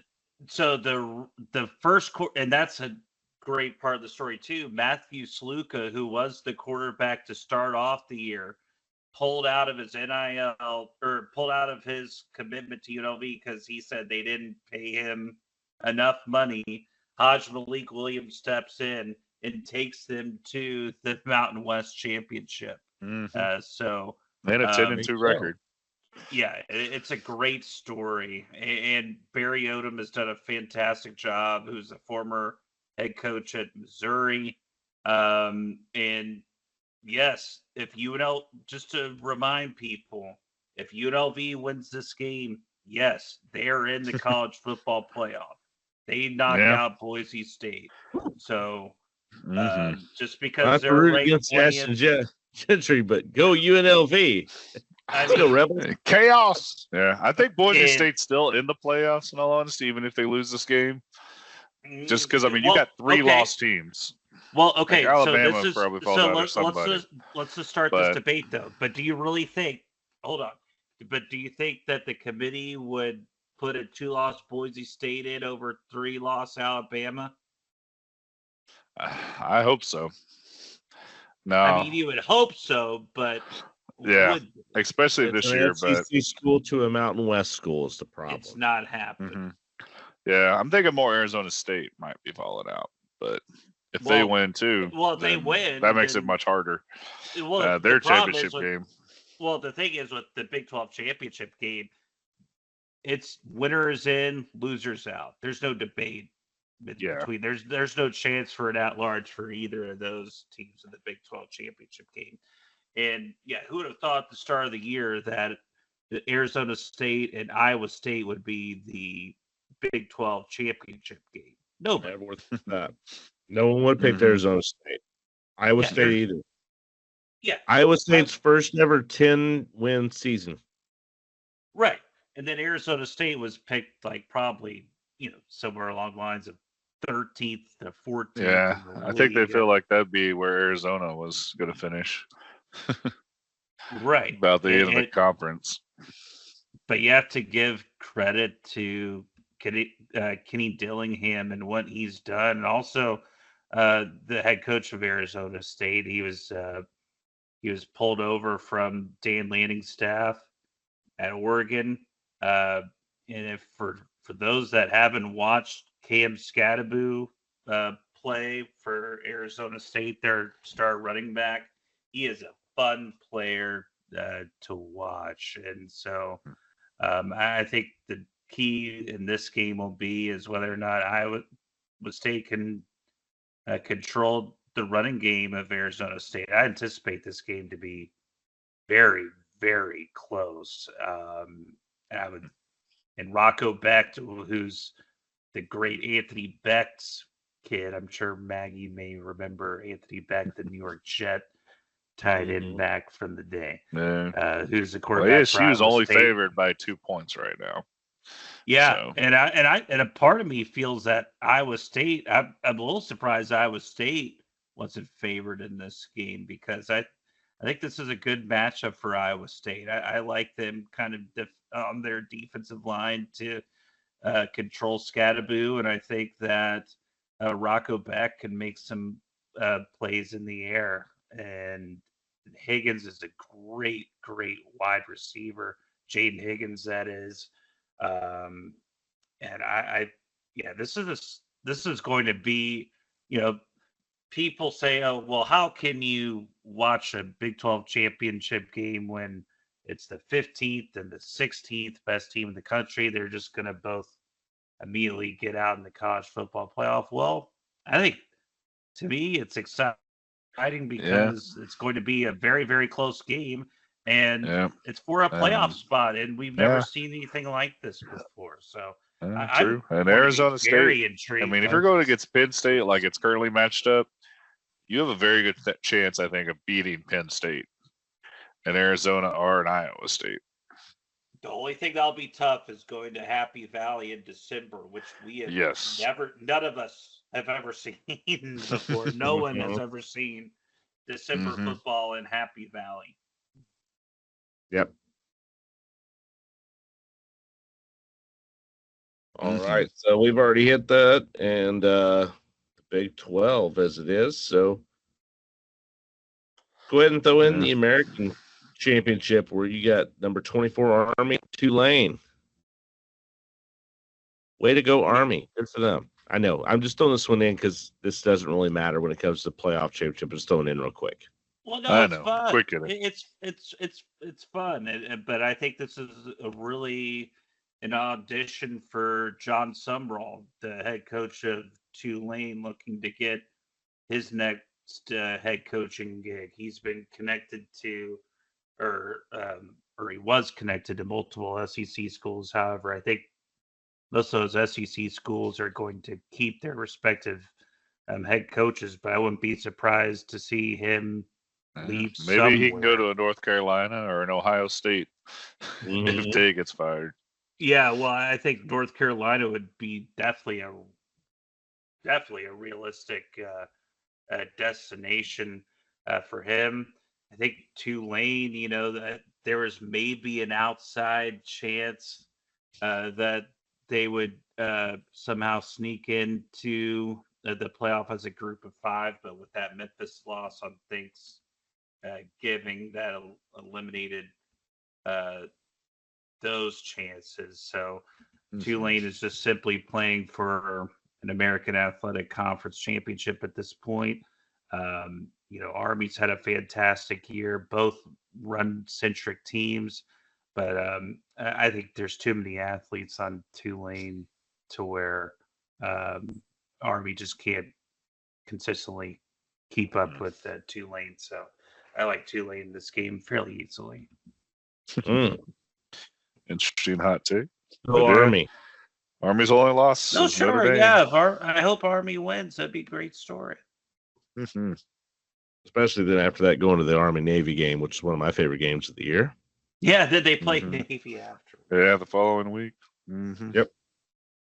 And then, of course, ACC, number 8 SMU, and the lucky Clemson Tigers at 17. Yeah, I can't believe the Tigers have a shot. Like we said, Miami's. Yeah, Miami blowing it to Syracuse. And SMU, as of right now, with the 3rd bye in the college football playoff. And who at the beginning of the year would have called that? Yeah. No one. It's a great resurgent year for SMU. The first year being an ACC, they could win the ACC. And it's not just, that goes along with a lot of these teams that have moved into new conferences that are, really putting it to them. Oregon, Texas, SMU, all putting, going into a new conference and leading in that conference. We'll see how things go with these championship games, but good for SMU. Yeah, yes, and I think the turning point in this season for SMU was to have the guts to make the quarterback change from Preston Stone to Kevin Jennings. This is a Preston Stone that nearly took SMU to a BCS bowl game last year, but Liberty ended up getting that. But you have you had a quarterback that was so successful and taking you to that level, and then they discovered, you know what, this Kevin Jennings, we're just going to roll the dice with him. We think he's a little better, and then look what he's done. Post that BYU game, you have to give them a lot of credit for sticking with him, and the South Oak Cliff product as well. Who would have thought someone from South Oak Cliff would go to SMU? No one. I know, really. But Kevin Jennings is just that. But yeah, it's such a phenomenal story. And what's crazy is if things were as they show now, if say SMU beats Clemson, they would get the number 3 seed. And then if seeding were to go true to form, could you imagine an SMU Texas semifinal? Wow. Yeah. Like, that'd be unheard of. Wow. Yeah. it would be unbelievable. And and I'd venture to say that would surpass SMU's biggest game in their history. I think their second biggest game is probably, or their biggest game right now of all time was SMU against Pittsburgh, January 1 of '83 in the Cotton Bowl. It was Dickerson against Marino. But when they had a national championship potentially on the line, but I think we're about to see some games from SMU that could even surpass that in this college football playoff. But I hope to anything that SMU beats Clemson. It's kind of weird having a soft spot for a bunch of preppy boys from SMU, calling them a bunch of pesky underdogs that just really had it gone against them their entire lives, really had to, pull themselves up by the bootstraps, really had to work hard for their long-suffering fans, as we say. But no, but still, the players, I not necessarily the student body, but the players that and the athletes on these programs, I really respect the hell out of it, and I hope that you would have felt that way years ago when we went to the Cincinnati SMU game down at Moody. Well, that's a different conversation. It's a different. That was a great game, though. That was a lot of fun. I missed that. Bless the mood. No, that's a different mood for McConaughey. But I hope to go to the mood this year and see an ACC basketball game. We need to do that. All right, then you got in the Big Ten. You got Oregon and Penn State after the Ohio State wins. Penn State. I'm thinking this is going to be a massacre, though. Really? It definitely could be. I think Oregon's going to just destroy Penn State. I mean, I know Penn State's stout on the defense and they have a decent run game. It means they control the ball, basically old school Ravens, but Oregon's just looking too good. And I think that defense for Oregon is really underlooked or underrated this year because you just look at the offense for Oregon usually. But who knows? We could see. Could be close. Could be a blowout. Could Oregon be maybe looking past Penn State when they were probably thinking they'd get Ohio State? That's possible. I mean, right now, the matchup predictors that I've seen have favored Penn State. Yeah. Which is crazy to think about. I think this game is going to be – I mean, I think Oregon's going to win, but I don't think it's going to be a blowout. I think Penn State – defensively is really, really good. And I would venture to say they are a good defense. This is going to be the best defense Oregon has gone against all year, with the exception of maybe Ohio State, which they didn't have too many problems with. I think Drew Aller's a fantastic quarterback for Penn State. He's a future NFL prospect, probably second, third round pick. I like their running game with Singleton and Allen. Their defense is solid too. We mentioned Abdul Carter earlier, who's going to be a top 10 pick in the draft. There's talent there for Penn State to make this competitive game. But I just think ultimately on the perimeter, I think there's probably going to be too many weapons. I mean, you have Evan Stewart, who's just, he was a 5-star recruit going to A&M, transfers to Oregon, found his spot there.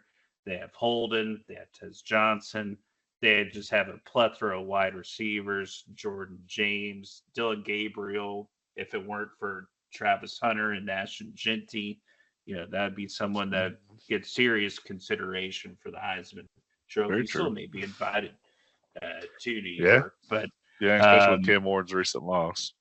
yeah, exactly. So I think that it's going to be a competitive game. I think it's going to be a fun game to watch. But I think that I think Oregon's probably going to win this game anywhere from 5-10 points probably.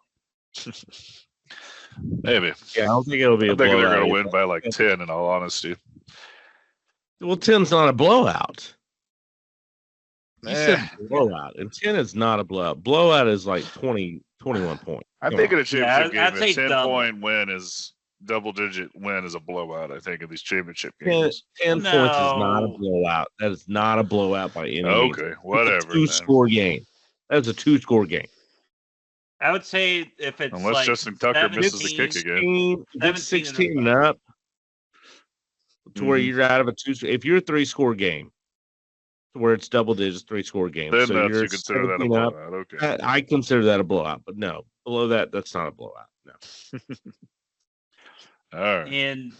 And do we think? And so, what do we think? Most importantly, about the Georgia Texas rematch. Texas should win this one again, Texas is going to but win. they should have won the first one. They should have won the first one, But and they I don't think overwhelmed that offensive line. they Is were the question. fully prepared. And the fact that they're getting the second matchup is going to show that Texas is prepared for this game, because once they knew this game was going to happen, this Texas offensive line is going to be ready to go. They're going to be Being ready to go and then getting outplayed though by better talent is different. They stories. were, but I think there was some flash in the bucket. I don't think Georgia's as good this year as they've been in years past. And this Texas Offensively defense speaking, is going for to be sure. all over That like Carson defense, Beck, like oof. ugly on an ape. He's going to be all yeah. over them, I hope so for their white sake. on rice, whichever way you want to say it. Because that was the weird thing too, is how much pressure Georgia got against Texas and how little Texas got against Georgia. Mhm. That was just unreal. Like they couldn't get to Beck, and I don't Yep, understand they why. could. But I think that you now have two different teams than what you had then, and they took 8 overtime to beat Georgia Tech. Yeah. 8 overtimes to beat Georgia Tech. Now these are the rivalry games though, so these games They are are rivalry always heated. games, but at the same time, Georgia Tech isn't that good. They beat Miami, but they're feisty, but they're not that good. They're feisty. They are Right. feisty. And I just can't envision another repeat where the offensive line for Texas plays that bad. And also, too, I think Mhm. that their defensive line is going to play a lot better as well. I don't anticipate Georgia being able to run the ball as effective as they Yeah, that'll be the did the yeah. first game. That running game's not there like it was. And as we mentioned earlier, Carson Beck had 3 interceptions. Yep. So And I mean, that without the Carson running Beck game making up for that, allowed Texas to get back in Mhm. to that game. So, Mhm. but yeah, I mean, it's going to be. I think the key will be offensive line against defensive line. Will Cam Williams and Kelvin Banks, Kelvin Banks for Texas, are left tackle. He's going to be a top 10 pick, and then Cam Williams. well, Their he right can be a tackle. top 10 picks, but if he looks bad again against Georgia, I mean, to me, that make me question: can this guy stand up to elite talent? Because not I even at think- the college level you can hold up. You can't hold no, him in the NFL. No, I think he can. But Caleb Williams was the one that looked bad last time, who's their other borderline first round pick. To me, it will be Caleb Williams. That will be the key, is if he's going to be the other guy that can step up. But and I mean, Texas is favored by about 2.5 right now, according to Vegas. Yeah, and that's about right. And that game is and you have to remember too, like, yes, this is quote unquote a neutral site, but it's being played in Atlanta, so there's definitely going to be more Georgia fans there. So very true. So, as we now stand in the playoff bracket, we'll go through the teams that are set up 1 through 12. I'll go ahead and run them through, and then you can give me any discussion afterwards. Number 1, Oregon. Number 2, Texas. Number 3, SMU. And number 4, Boise State. Those are the teams with the first round bye currently before we get into this current week. 2 of those are not at large bids, too. Well, they're all automatic bids. Yeah, well, not automatic bids, but I'm saying SMU and Boise State are in there. Who would have seen that coming? Oh, yeah. Yes, you would have seen that coming. Your first matchup then is number 5, Penn State, against number 12, Arizona State. Arizona State, no one would have saw that. No one said Arizona State was going to have a chance to be in this, so it's surprising they're there. And couldn't be there if they finish Iowa State off. Correct. Your next lineup after that is number 6, Notre Dame, against number 11, Alabama. And if you have that matchup, I think Notre Dame can get past Alabama.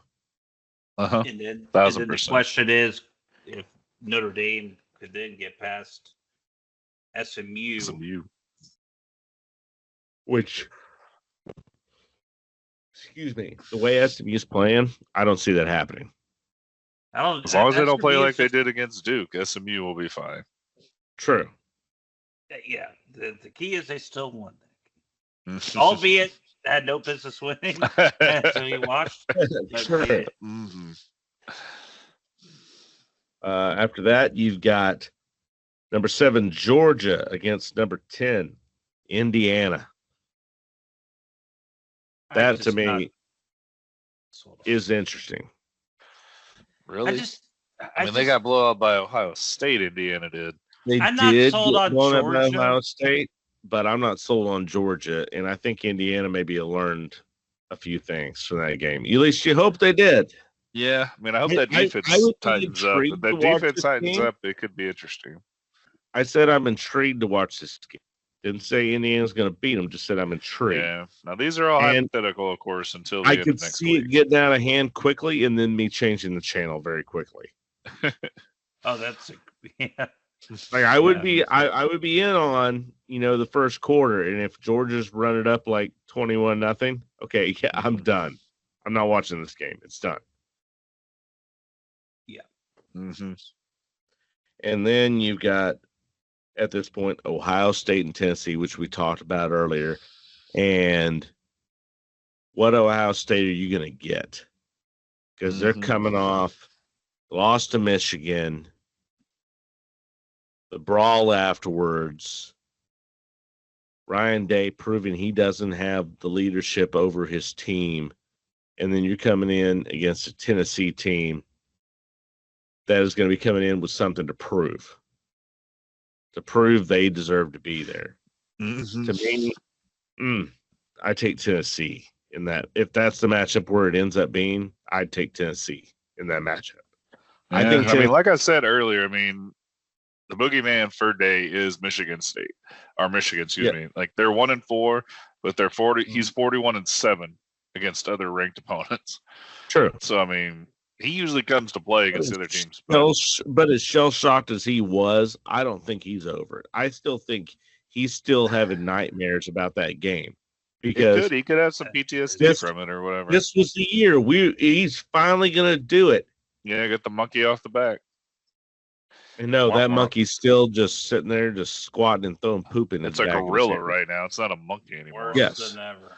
Yes, it is. Mhm. And to me, I think that hangover from that is going to, even though it's 2 weeks, it's going to affect him. And if he goes up against, he better not hope they don't go up against Tennessee. If they go against Tennessee, I think Tennessee's going to wax him and knock him out in the first round easily. Like Yeah. the final score may look close, but I don't think it's going to be close. Yeah, very true. But that's just my opinion on that. And of course, after next week, when we have the final setup for the college football Mhm. bracket, we'll go through our picks and who we think's Yeah, going to and we win. can get into that point if there is any kind of penalties for being in the championship games and losing.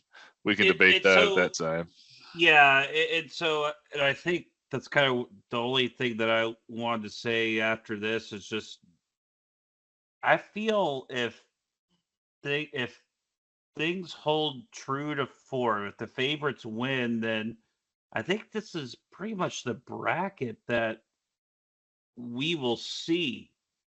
Except maybe flip flop Iowa State and Arizona State, depending on who wins that. But I don't think you should really, in my mind, penalize Georgia for having to play Texas again, considering you made the championship game. I think it'd be wrong to move Ohio State and Georgia because you're giving Ohio State an advantage for not making their championship game. I don't think that's right. No, I can agree with that.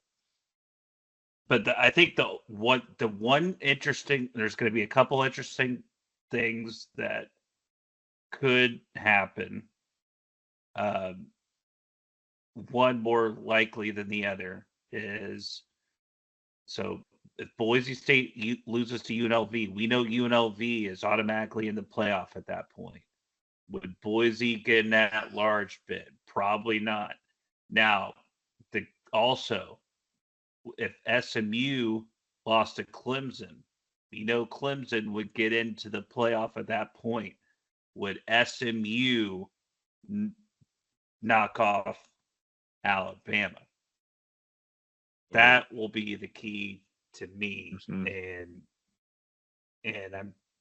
I think I know the answer to this question, but don't put Alabama in. Yeah. I hope not.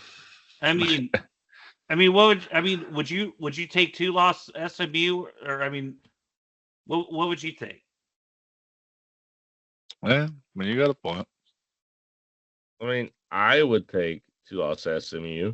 I would, but I don't know if the voters who in the selection committee who are looking at dollar bills, like who's gonna watch more, Alabama or SMU? Well, Alabama, exactly. Alabama. So they're going to put Alabama in over SMU because of dollars. Right. That's just what it is. The almighty dollar rules all. So say what we want to, but that's just the way the world's going to be. That's the way it's going to be. SMU has to win to get into the college football playoff. They have to. They cannot lose to Clemson. Yeah, they better win. Yes. Yes. Very true. Boise has to win. As cool as it would be for UNLV to get in there, Boise has to win to stay in it. Right. And that unfortunately is the way it will be in these smaller conferences. Right. Which is the way it's going to be. If you're not in the SEC, you're not in the Big Ten.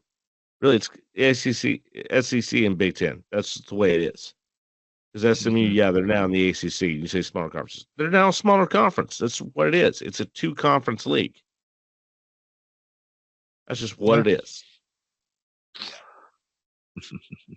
And the reason I say that is because Boise State is getting that 4th bye in the Mountain West over a Big 12 school.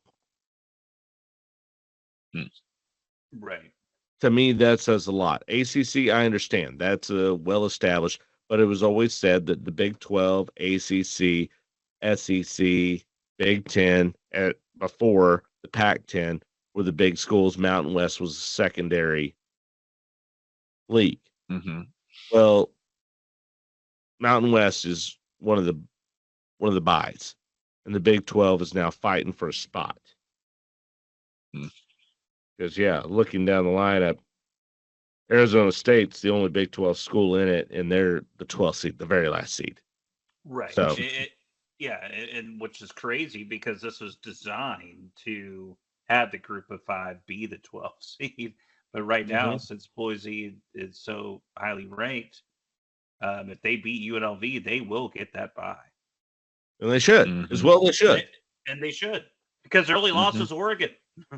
Yes. Barely. It's the number 1 team in the league, unless they lose to Penn State by some weird, crazy thing. Right. Yeah. Very true. Well, I think we've beat this dead horse as much as we can. We're going to go ahead and take a quick break, and we'll be back in just a moment with the next round.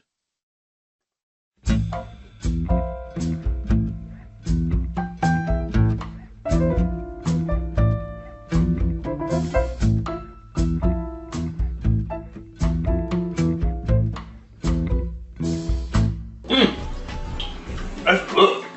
That's good. Man, that's good. That's what you call gumbo. Poor man gumbo.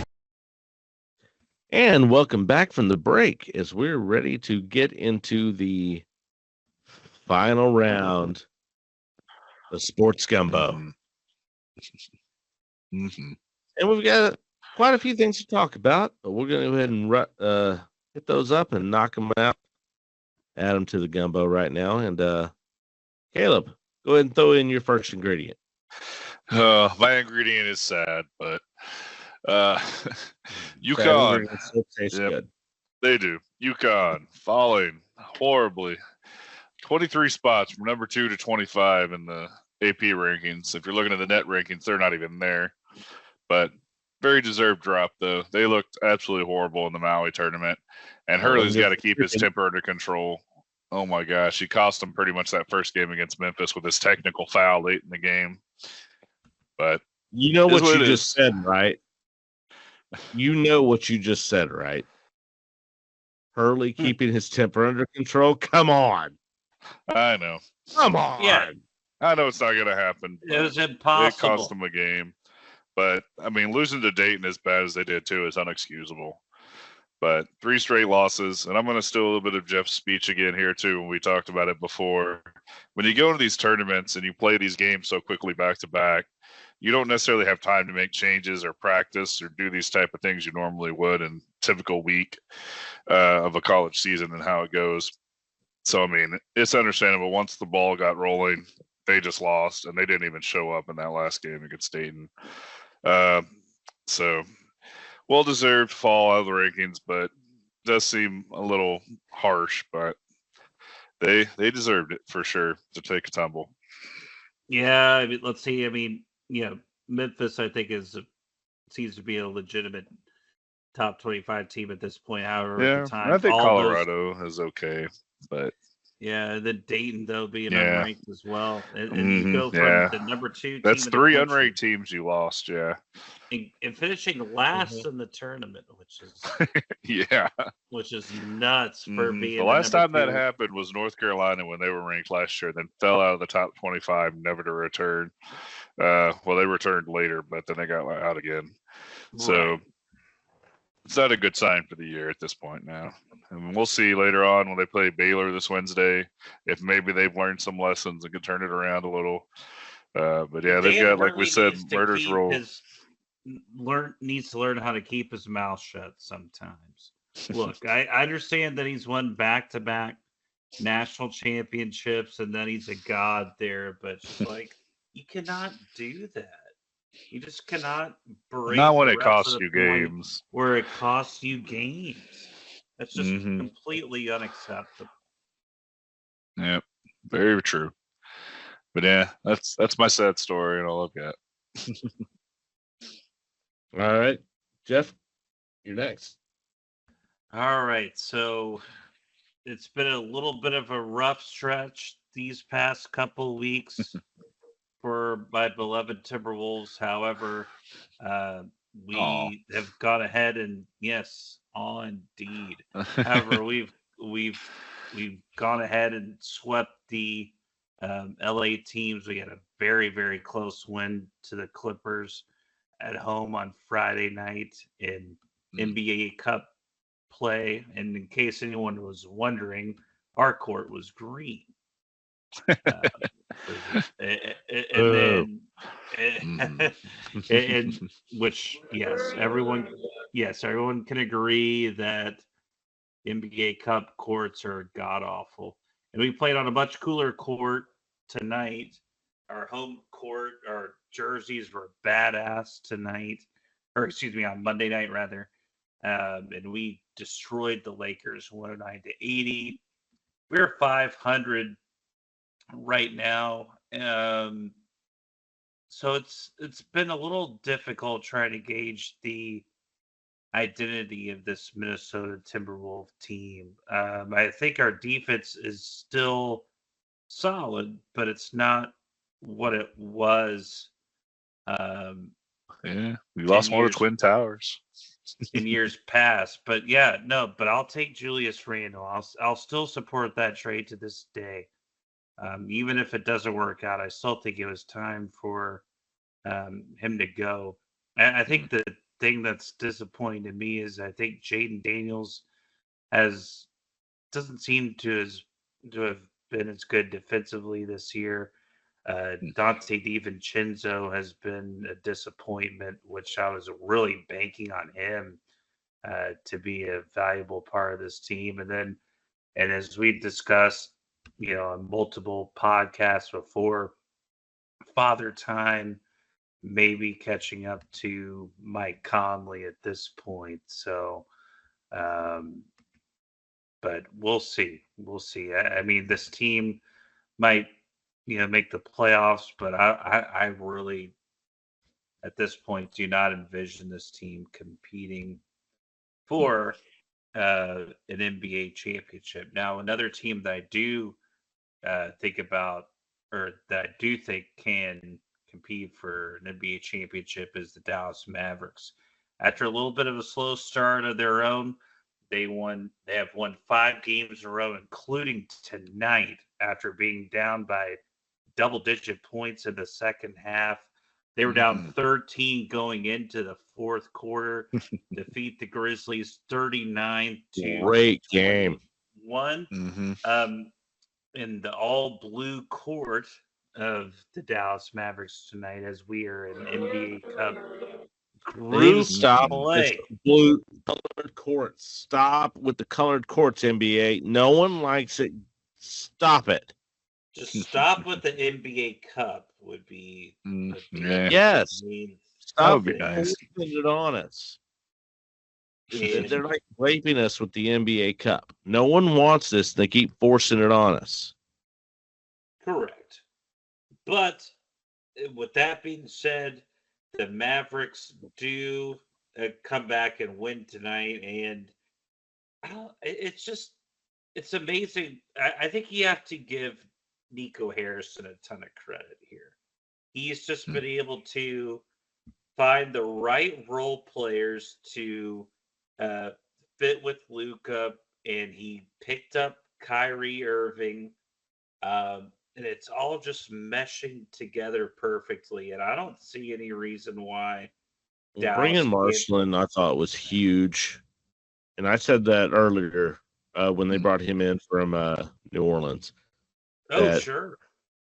And he's played fantastic. Bringing Spencer Dinwiddie back, he wanted to be back here. He played when he was here, and having him back and motivate a guy that wanted to be. As long as he was willing to eat his crow after what he said. He was. Yeah. He did. Very and true. He's played well since he's come back, and he wanted to come back. Like he did. Like they didn't go pursue him that much. He pursued us. He wanted to come back and play with Luka because that's the best he's played in his career. And he's done extremely well since coming back. And with all the additions we brought in, I don't miss anybody that we've let go by any means. They haven't. Yeah, I true. mean, there have been some growing pains getting used to the new players, but Mavericks are now on a 5-game winning streak. They've been playing extremely well. They pulled themselves out of in the last week and a half, where they were out of playoff contention. They were, I think, the 11th seed at that point, to where they're now the 5th seed. Yeah. And honestly, the only And they complaint- did that while Luka was injured. Yeah. Luka hasn't been back. He was back today. I honestly don't remember how many games he's been back, and I've been a bad Maverick fan for knowing that. But he's been out injured for multiple weeks, and they have won multiple games against good quality teams. They beat Denver without Luka. Yeah. Yeah. And Portland was the first game on Sunday where he came back, dropped 36, dropped 37 tonight. I would say the only The 2 thing games he's been back, but they beat quality teams up to that point. Oh, In this sure. 5-game win streak. And that's what you need to see. You had big games for PJ Washington. Washington's really taking big steps up. Kyrie doing what he's doing. Marshall, Nachi Marshall, who's been playing lights out. Oh, yeah, absolutely. And so that's the thing. I mean, the only game you lost to was Miami on the road in overtime without Luka. Yeah, and that was a You went to bullshit Denver. loss. Yeah, exactly. Bullshit loss. Oh, agreed. And you had, but you won at Denver, and then you went on the road to beat Atlanta, and then took care of the Knicks, won at Utah and Portland as you should have, and then, Luka was there for the Portland game, but then you won tonight. The only thing that's frustrating me right now, and again, this is nitpicking, and we talked about this earlier off air. It's getting to the, I know we kind of were maybe slightly joking about it, but Maxi Kleber cannot be on the court anymore. No. Maxi Kleber should have been cut last year. He should be gone. There's no reason he is still on this team. He's a serious That's liability why when he's out there because he cannot. I mean, he's not playing any defense, and if you're not making any shots, what are you doing? Last year they said it was that's a his problem. defensive prowess that he was out there and he could shut down on defense and he could hit you a spot up 3. He's shooting threes No. 5 feet off the 3-point line. He's not doing anything on defense. Yeah. Thank goodness kid realized to take Dwight Powell off the floor and not play him anymore. Dwight Powell does not need to play a single minute at all. Maxi Kleber is now in that Dwight Powell realm. He needs to stop playing him. Okay, if you need somebody in trash time, throw him in. But you have plenty of other guys you have sitting there riding on the bench I think could do better than what Maxi Kleber is doing right now because all he's doing is jacking up bricks from 5 feet out from the 3-point line because that's the only place he shoots. He doesn't shoot anywhere closer than 5 feet out from the 3-point line. And last year, his defense, he could actually shut some people down. I did talk about that last year. But this year, he hasn't done it. He's lost a step. Sorry. That's what it is. Time to put you out to pasture. And also, too, I mean, you drafted Omax Prosper for a reason. Might as well give him a chance. Why not? It's not going to hurt. He can't play any worse than what Maxi's doing. Seriously, literally, literally, when Maxi's out there, it's 5-on-4. So it is every time. So might as well. Why is he even out there? He's less than a body. Correct. It's absolutely. It is a literal disadvantage when he's out there. It is. All right, that's all I had for the gumbo. All right. Well, what I've got is soccer. All right, EPL time. EPL. Arsenal getting the 5-2 win over West Ham. Got to watch this game. They scored 5 goals in the first half. It was just an obliteration in West Ham's home stadium. for the pride of London. There's Arsenal won.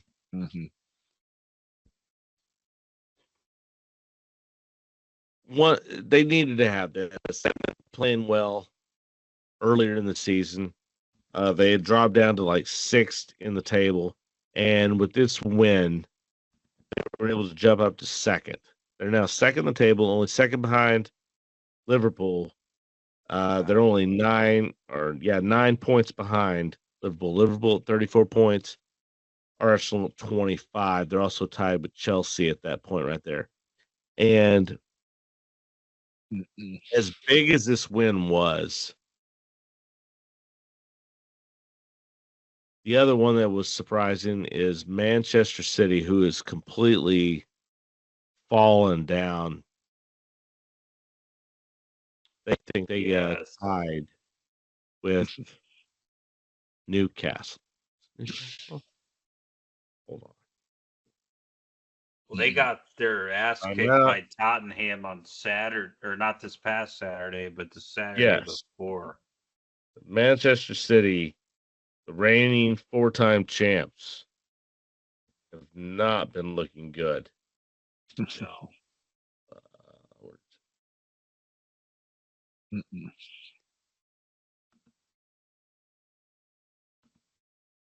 Yes. So on Sunday, Liverpool was able to beat Manchester City 2-0. Yeah. And just Which that Liverpool was- right now, after having a brand new coach, they're destroying it right now. I hate it, but they are. They're leading by 9 points. They're able to beat the 4-time Premier League champion 2-0. I mean, it's at home, so that's one thing. If it would have been in Manchester, okay, bigger difference, but they did beat them 2-0. Pull that up right now. Let's see. Do we know why there's so many games being played in England tomorrow? No, and I've been curious about that because Arsenal's playing Man U tomorrow. Man U tomorrow. Yeah, and I actually will. Before you got onto that, I was looking back at Man City's last few games, and Yeah, because non-EPL game they tied 3-3. But yes, they lost to Tottenham back on the 23rd of November, 4-0. Lost to Brighton 2-1 right before that, and lost to Bournemouth 2-1. So they in November. Wow, I didn't know that. They were 0-3. Yeah. Mm-hmm. And looking back in October, they lost to Tottenham 2-1 then. And yeah, they haven't won in the EPL since October 26th. That is very surprising for the 4-time reigning champion of the EPL. I just think it's kind of frustrating to see. I mean, Liverpool once again being up so far ahead, and barring just. It's very early in the season still. Mm-hmm.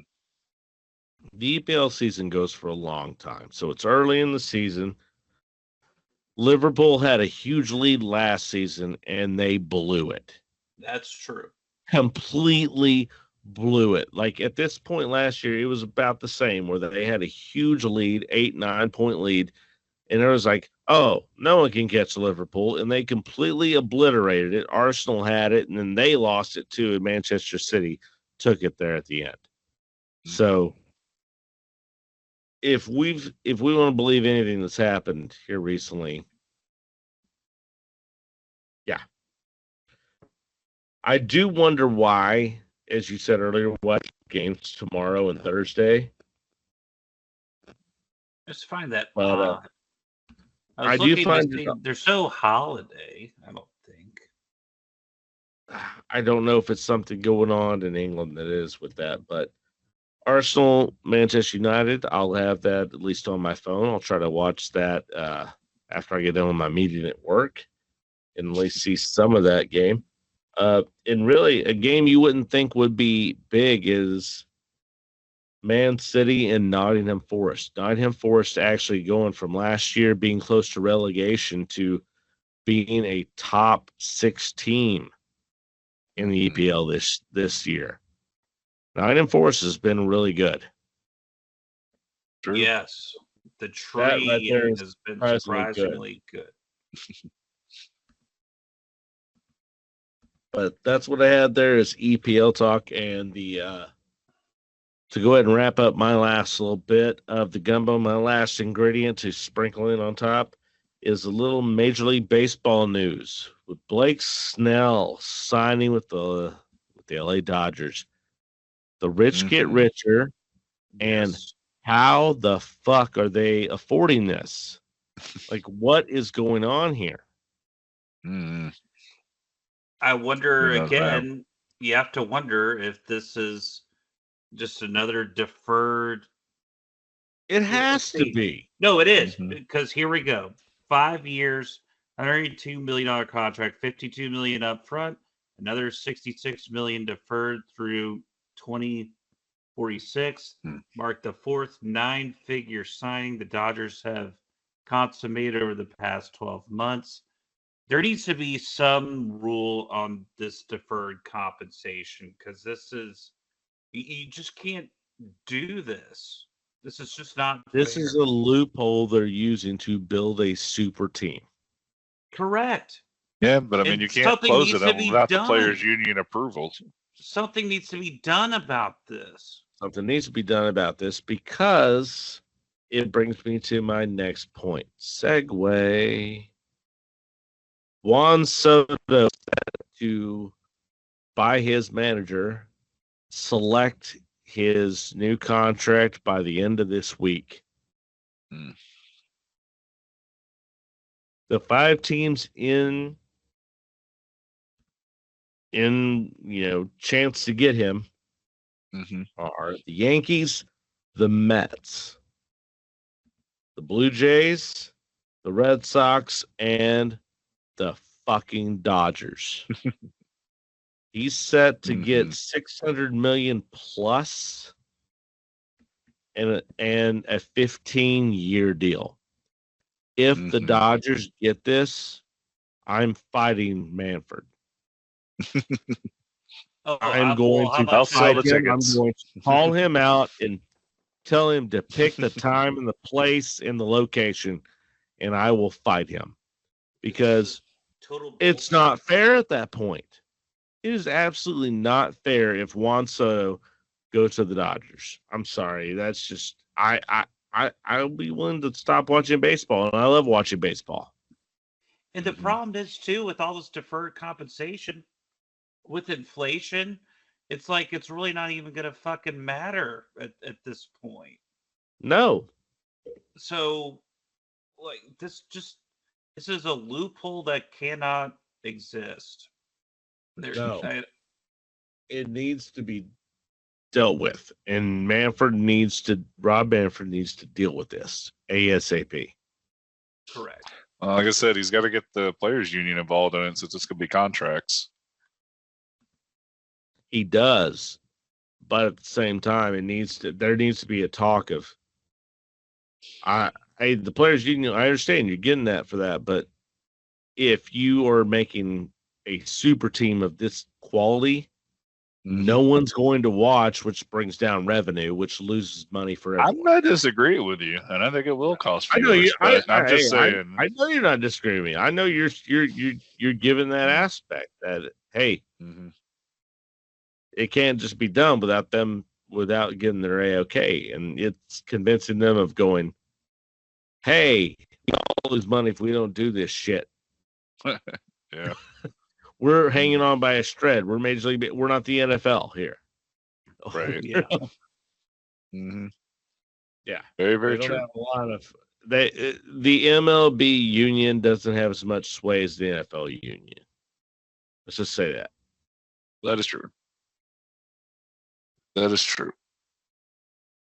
But yeah, I'll be watching this intently because I made my call even before the World Series that Juan Soto is going to be with the Mets. You did. That is my call. I I think he should, in my honest opinion, I think he should stay with the Yankees. think Because he should too. Because I think he people know fits who he in. is now. I think he fits in better with the Yankees. And then another year with the lineup, I think that's a good. Like he's had a year with them, and he did that everything he did with them this year. Build another year into that, it's just gonna help and a better chance of winning. But I think out of all the teams involved, the Mets are going to offer him the most money, and I honestly believe Juan Soto wants the money. I think he does. I mean, he's got too. the championship, so Well, he he's got got a and he got that championship early. and an MVP. He got it Right. early.